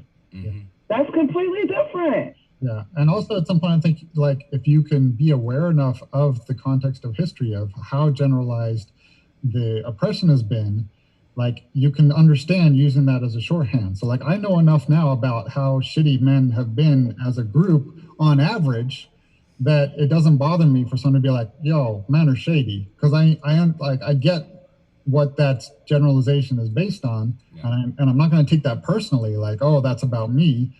You know, I just gotta work to make it so that that's not the generalization anymore. And so the PSA is also, you know, for white people or anybody that's uncomfortable with a sentence that starts with white people are this, you know, the experience by and large has been the white people of a group have functioned a certain way, regardless of individuals, like knowing full well that it's not a monolith and some individuals are good. If you're working against systemic racism, then, you know, maybe that statement is not about you, but it is about the group functioning as a whole, and that's just part of talking about racism. Yeah, and maybe an example of that, well, not exactly the same thing, but like, you know, looking at, like you said, you don't have to be personally assaulted to feel the effects of that. And I think something like just getting back to slavery itself and the institution, like, okay, so none of the people here have been enslaved, right? None of the people in this conversation, which is great, but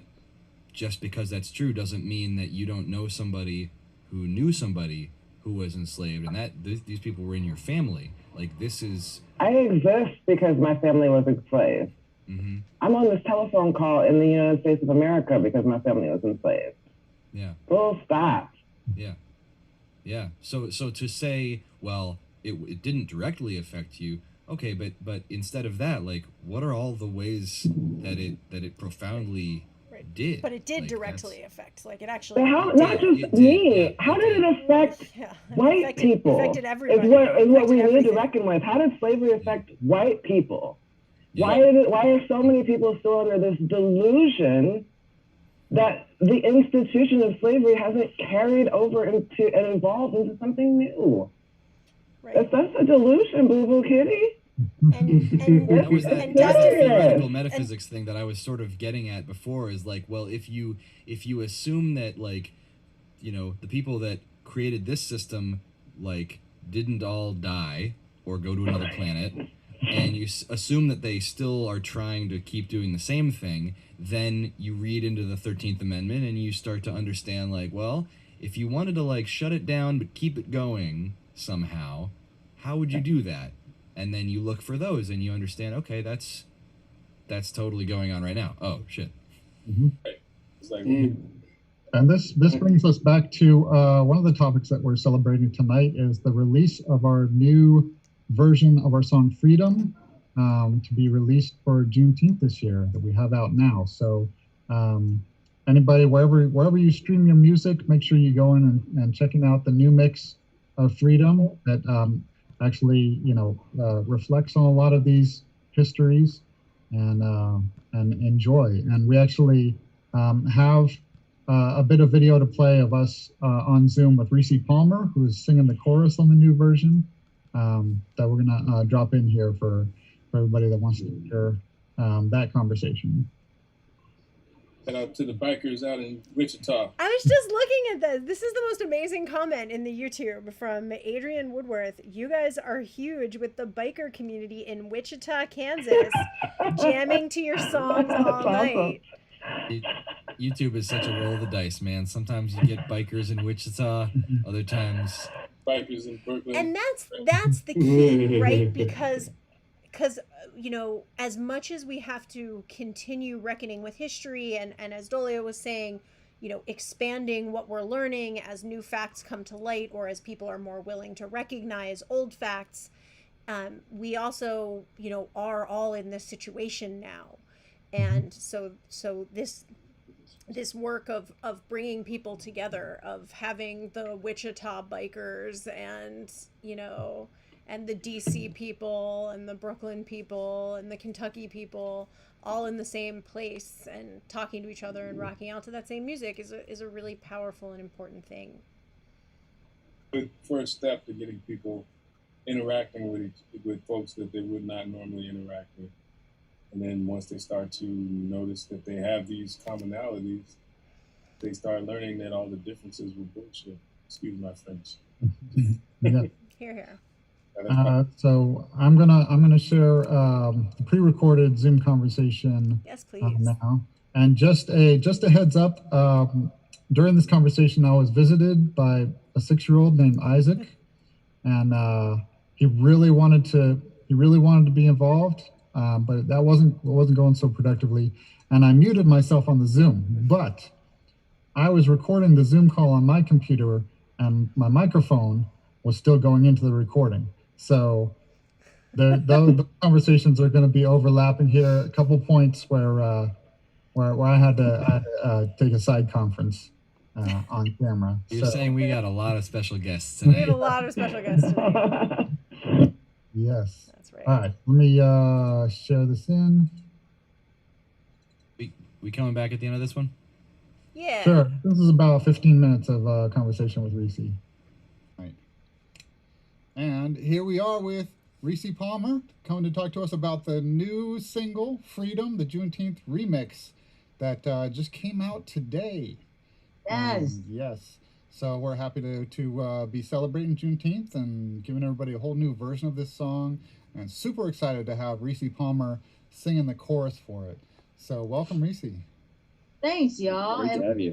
For having me on the song. I love the song. I love the song. So I'm hyped to even be a part of it. And you brought such a cool groove to it. It's just, you know, and the MCs re-recorded their verses for the tempo. It's such a different vibe. It's a cool song. I mean, I like the original version. I thought the chorus, I like the juxtaposition that y'all do with the hip hop and then having like these very traditional. So I mean, I like both versions, but I mean, you know, I might be slightly partial to the but I'm glad that you say that. I really appreciated getting to put the traditional sort of aspect into that context, and I'm glad that you like the juxtaposition like that.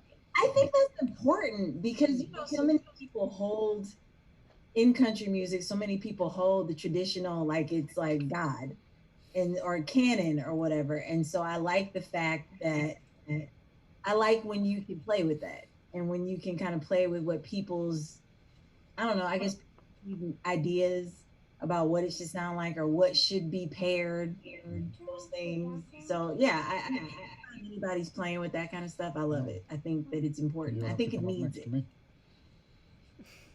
I would agree, definitely. I'm right next to you. So tell me about what brings you to Nashville? I'm here. I got a last minute invite to play the NAMAM. I think they're calling it NAMAM, but the National Museum of African American Music is doing a block party now, and like a kind of a grand opening because they did it in January before everything opened up, and so now that Nashville is like wide open, because child, it is wide open. It was like nothing happened. But it's they're doing like a Juneteenth block party / opening of the museum tomorrow. So I'm one of the performers. And we have rehearsal tonight and like a reception tonight that I'm playing later on. So yeah.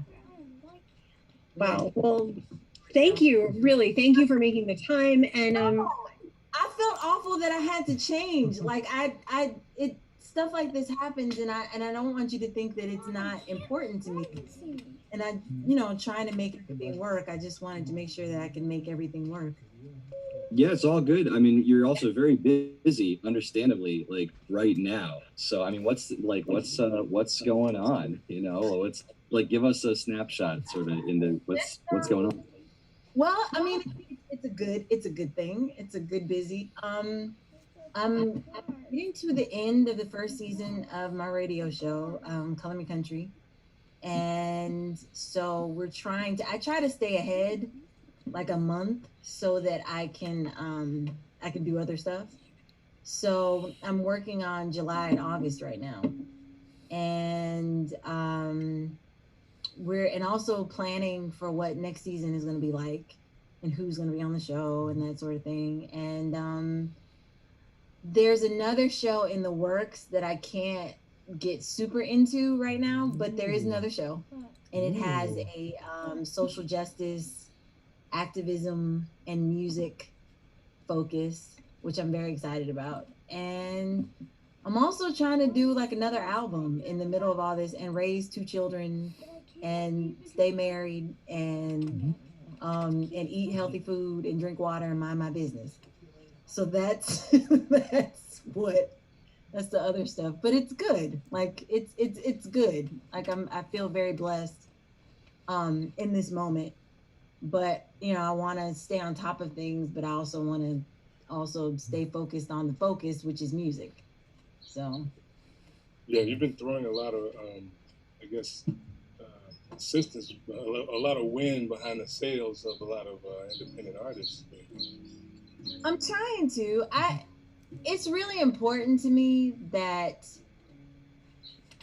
I mean, we all know what it's like to be an independent artist and how it's financially what it's like, and also like just on social media, like you never know what can happen with your situation just because someone says your name. And so I know that. I have a sense that that's a reference to something in particular that may have happened to you. I mean, would you like to fill us in on that? Well, in particular in this last year, for example, like Maren Morris saying our names on the CMA. Mm-hmm. It wasn't something that I expected. I didn't know her before then. And but it was a big deal. Yes. And when I spoke to her about it, she said that exact thing, which is something that I've always believed in. Is like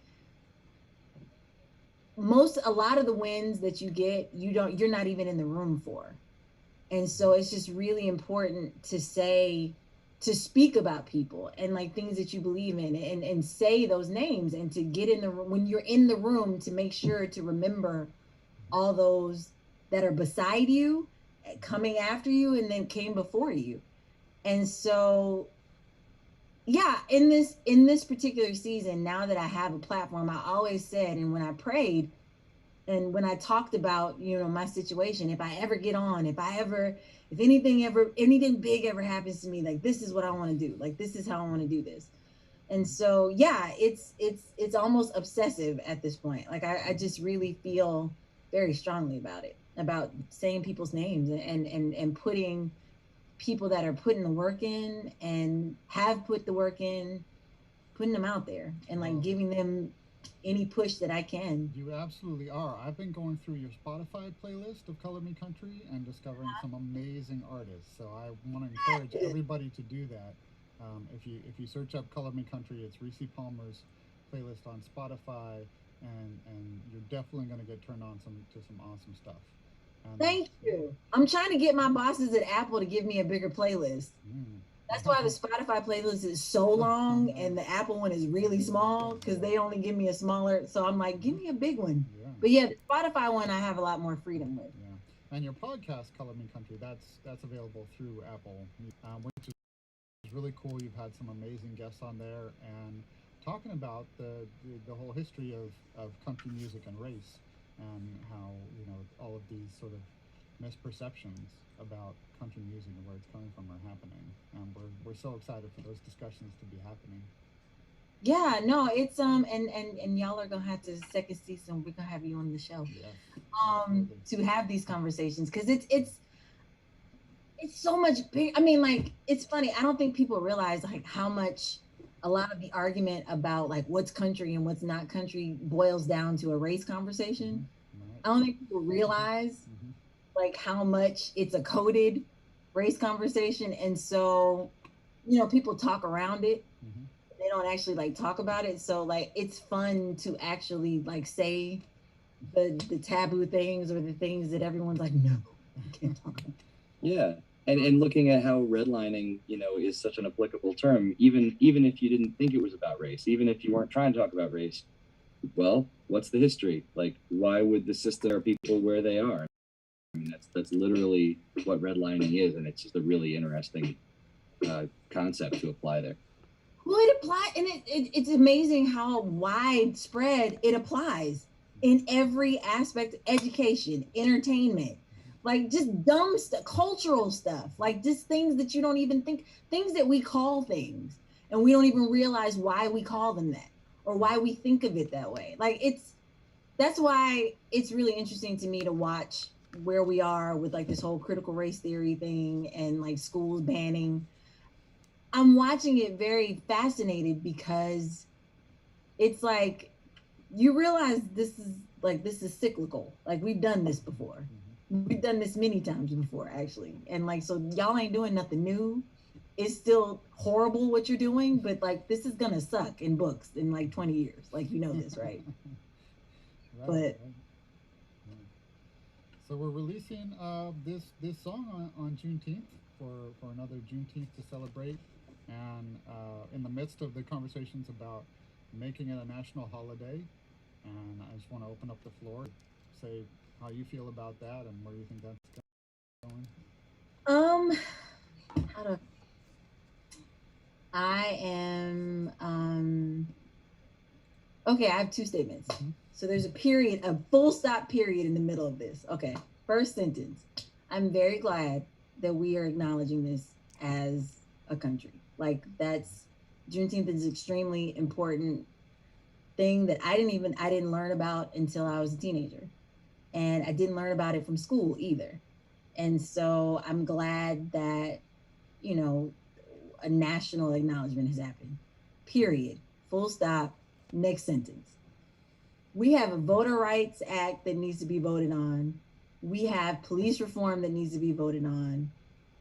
Healthcare is still being debated in the Supreme Court. All kinds of things that like we have, you know, the benefits that people were getting over COVID have been stopped in several states, and so now we're watching to see what's going to happen with all that. And so I can think of about 50 million ways that people of color would benefit from those things being unanimously voted on or overwhelmingly voted on, rather than another national holiday. But I mean, we'll see. I wish that we could have the same enthusiasm, those things as and consolidation and solidarity on those things than we do with Juneteenth. But we'll see. We'll see. Maybe it'll happen. You know, I mean, maybe you could ask those same senators, like, you literally just voted to have this representational holiday. You voted for it. Maybe can we do stuff too?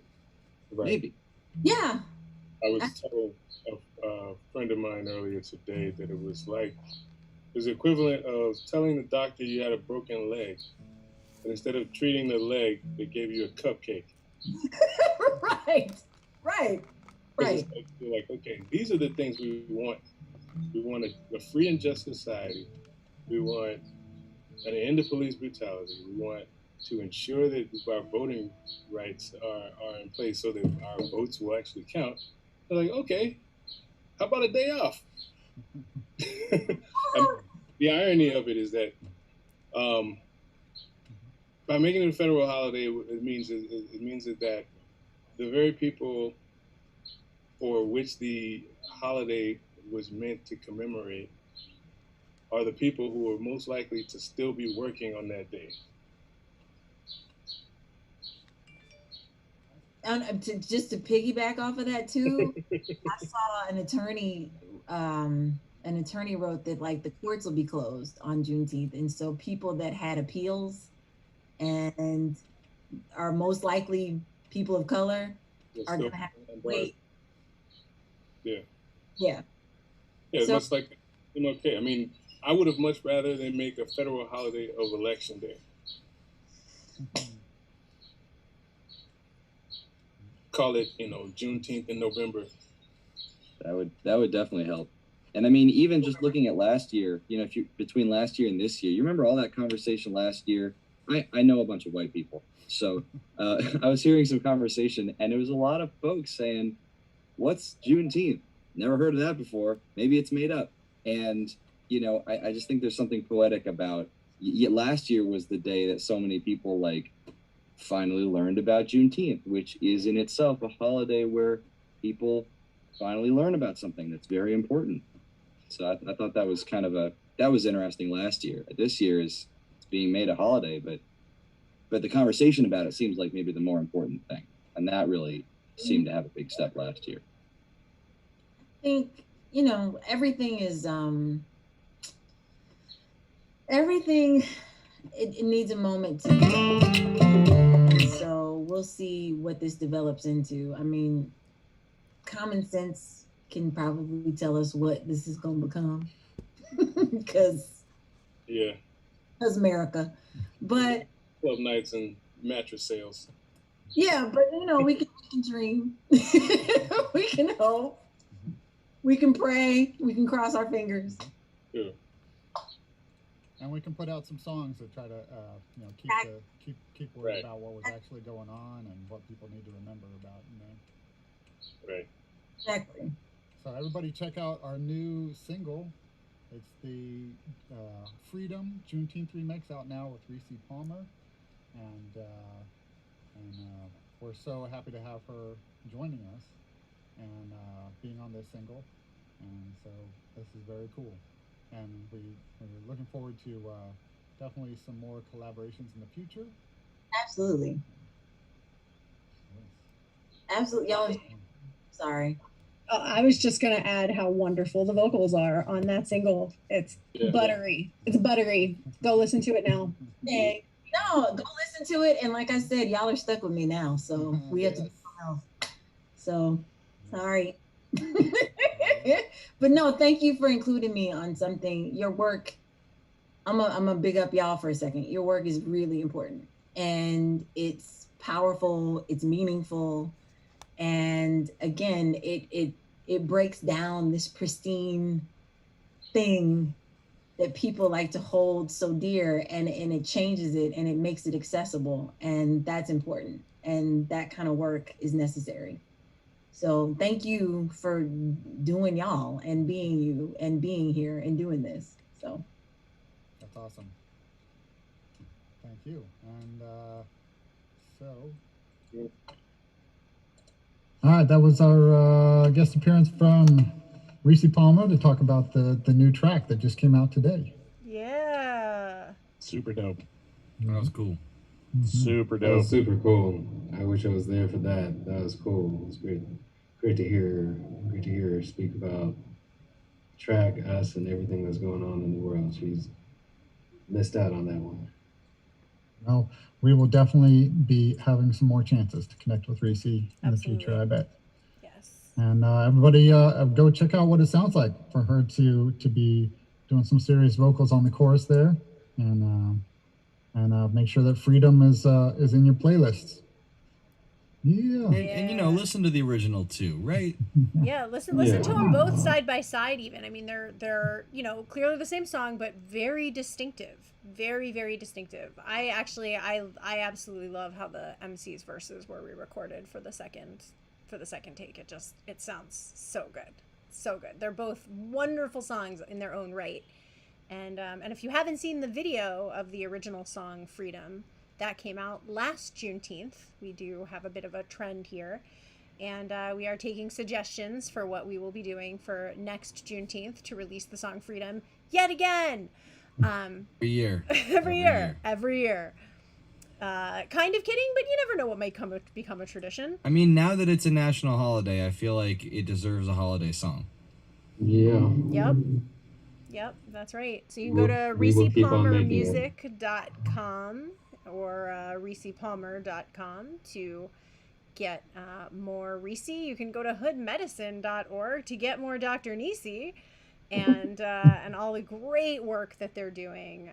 You can get to the store from hoodmedicine.org. It's at Bonfire, but you can get there from hoodmedicine.org, and there are some seriously awesome t-shirts there, like the one that I held up earlier.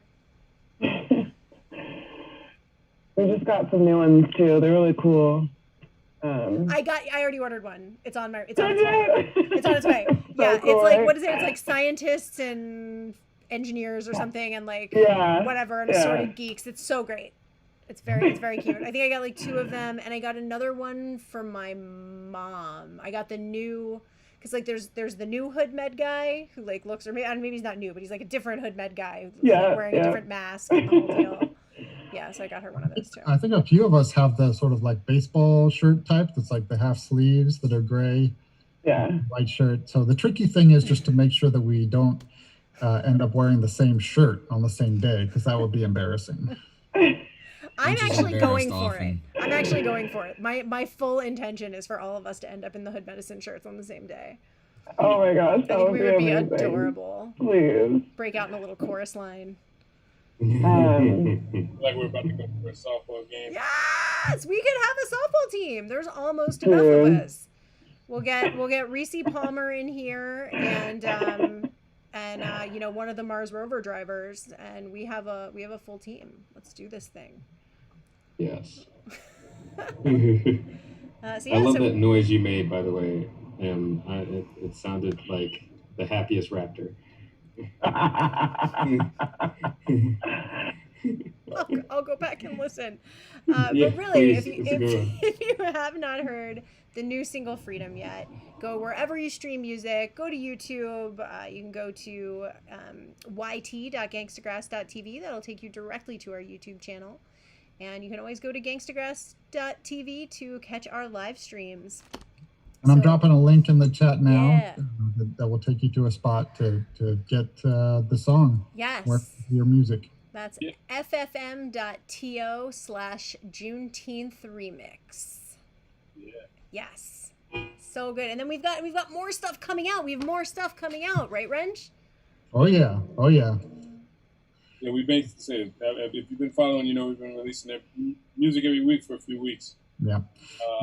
We've already announced that we've recorded this whole new mixtape of tributes to classic hip hop tracks, and that's going to start coming out next Friday with Volume 2, our version of Annie Up. Hey, the new national anthem. The new national anthem.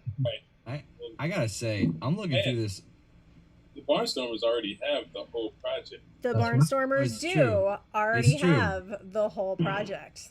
That is true.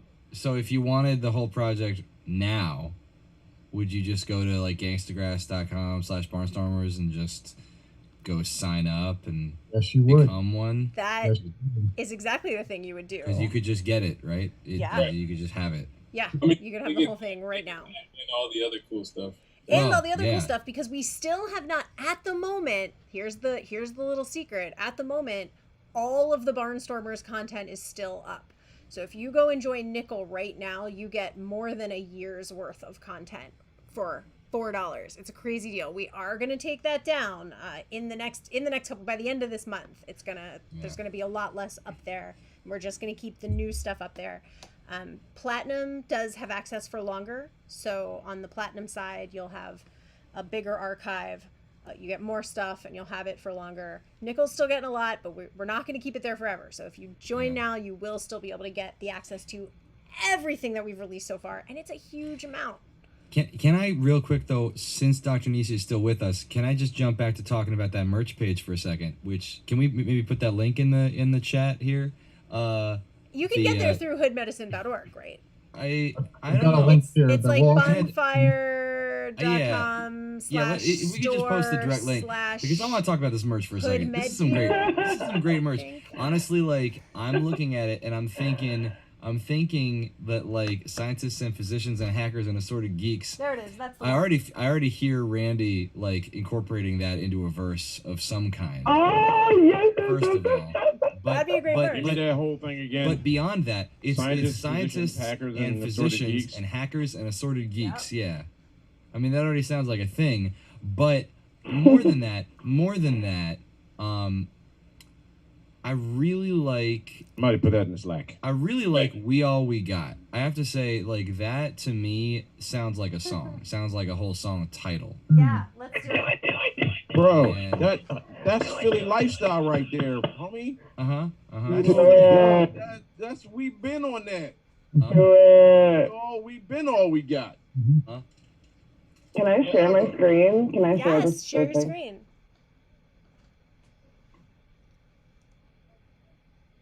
So this is our store.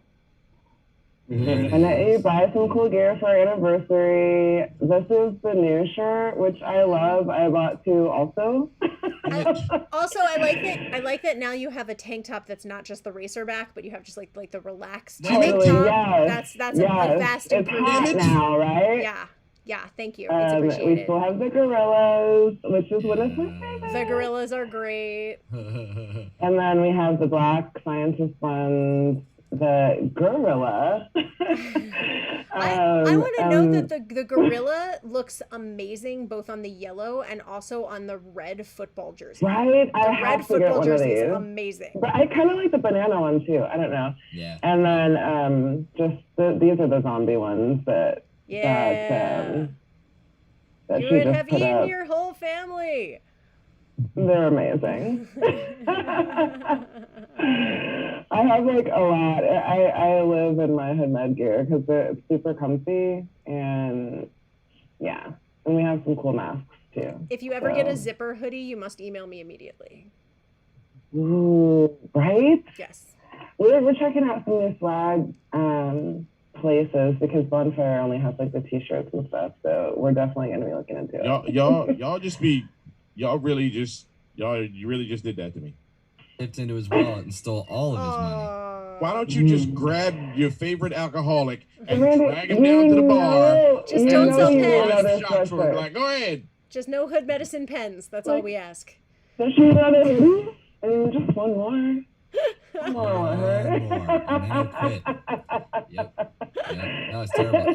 And awfully, you even have youth sizes, which is really I do. really do. Get the kids one. Yeah, get the extra large kids and cut the collar off. That's what I do. They have onesies, but I don't know if we have a big enough following to have like a whole line of onesies. Are there onesies? Wait, where are the onesies? Well, not on the store. They have them available. We just hadn't. If you guys want a onesie, I'll put a onesie out. I'll give you a call. Yep. Okay, cool. I just wasn't sure if anyone would like want one. But yeah, I love that one. That's a good color for that. Yeah. It's a good color. It's a really Yeah. I'm excited. Thank you, please. She got the whole. Like she just put out like. Beyonce be sitting in trucks. Well, I mean, you know, my mom is in charge of vaccines for Baltimore County, so she's wearing these. She's wearing the "you would eat your whole family" to like vaccine clinics and stuff. Oh, thank you, Mama Sleeves. That's so cool. Well, it's great work, and you know, it's so terrific that we get to support it. You know, the battle to fight misinformation is just so huge, and we all need to be foot soldiers in it. But everybody who's coordinating and, you know, creating programs is just doing a really, really big service, especially right now, because as much as, you know, I think Dolio was sort of extolling the great speed of information transfer nowadays, it is of course also the case that all the horrific misinformation is getting into people's ears all that much faster. So what you're doing is all that much more important. Yeah. Mm-hmm. And also what Gangstagrass is doing is all that much more important for very similar reasons. Yeah. Mm-hmm. Totally. And I must admit, I did give Nisi a slight preview of on that mixtape. Oh yeah. It's so good though. 25 lighters. That was probably my favorite. I didn't, and also, I don't know. Do people know the titles? I don't want to spoil anything. We mentioned it a little bit on the live stream. So if you talk about one or two, I don't think that's giving too much away. Yeah. Can we just say Appalachia knows how to party? What? Did you like? That was my joy back in college. So yeah.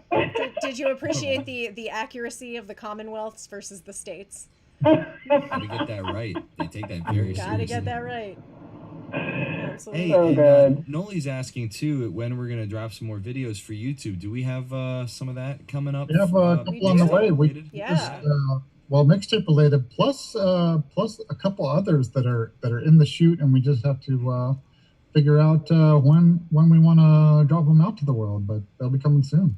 That's right. We've got lots of content that we've been working on for you guys.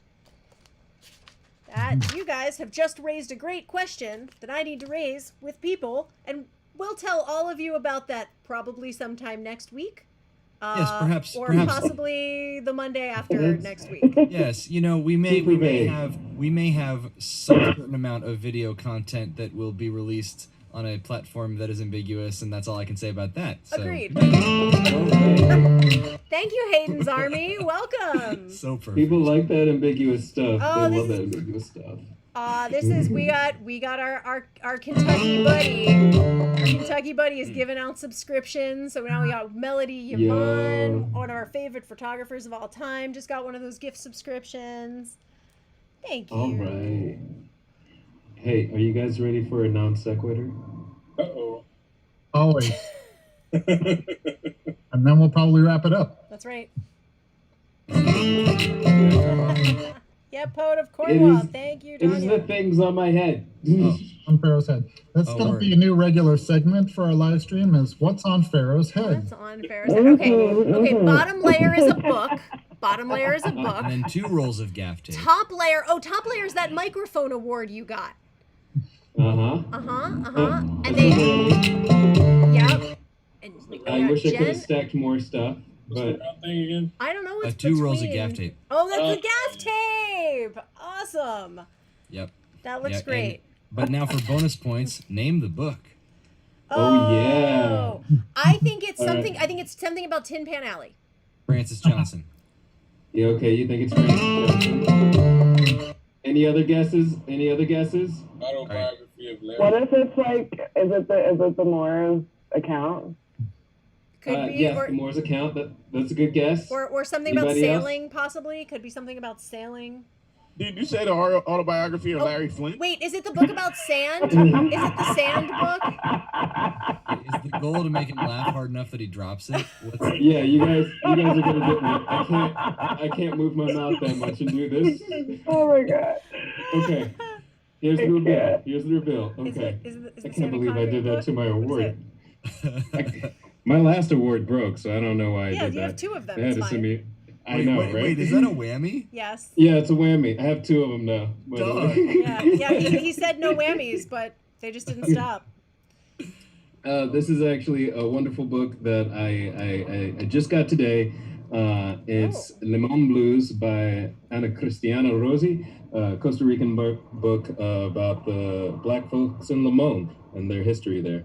I would not have guessed that.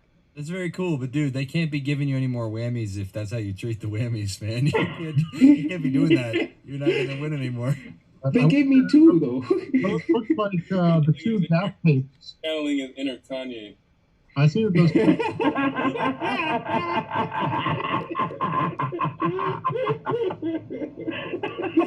that's just where it was yesterday. I have a guess on what those were. Those they might be genuine gaffer power gaff tape. You can get at gafferpower.com. I believe that they were the brown and the tan. You are absolutely right about that. Gaffer USA. Power gaff tape, 100% on that. USA. I might have to do this regularly because that was fun. He's gonna be walking down the streets of Baltimore with like rolls of gaff tape on his head and something balanced on top of them. And me just screaming, "What is on my head?" I don't know. Seriously, tell me. It's the book. With that, we will say goodnight and tune in again soon for more What's on Pharaoh's Head. Yep. Thanks everyone, and we'll see you tomorrow for the Saturday 3 p.m. dance party right here at Gangstagrass.tv. Who's got that tomorrow? Dolio. I think it's me. Hey, all right, guys, start if, stretching. It's the workout mix coming. Any of our people out here in Philly are free tomorrow. Amalgam Comics opens back up tomorrow. We're open 10 to 3. And so you should come by and get you some stuff because it'll be fun. And bring your kids because it's a Black Children's Book Fair. So lots of authors and artists and such there chilling. You should definitely come through and check it out. We slanging these books, I mean, for the cheering. Probably roll out there. For the cheering. For the kids. Yeah. All right. Gangstagrass.com/barnstores, Gangstagrass.tv right here tomorrow at 3 p.m. Thanks, everybody. Thanks, Dr. Nisi. Happy anniversary. Peace. Oh, yeah. It's crazy out there.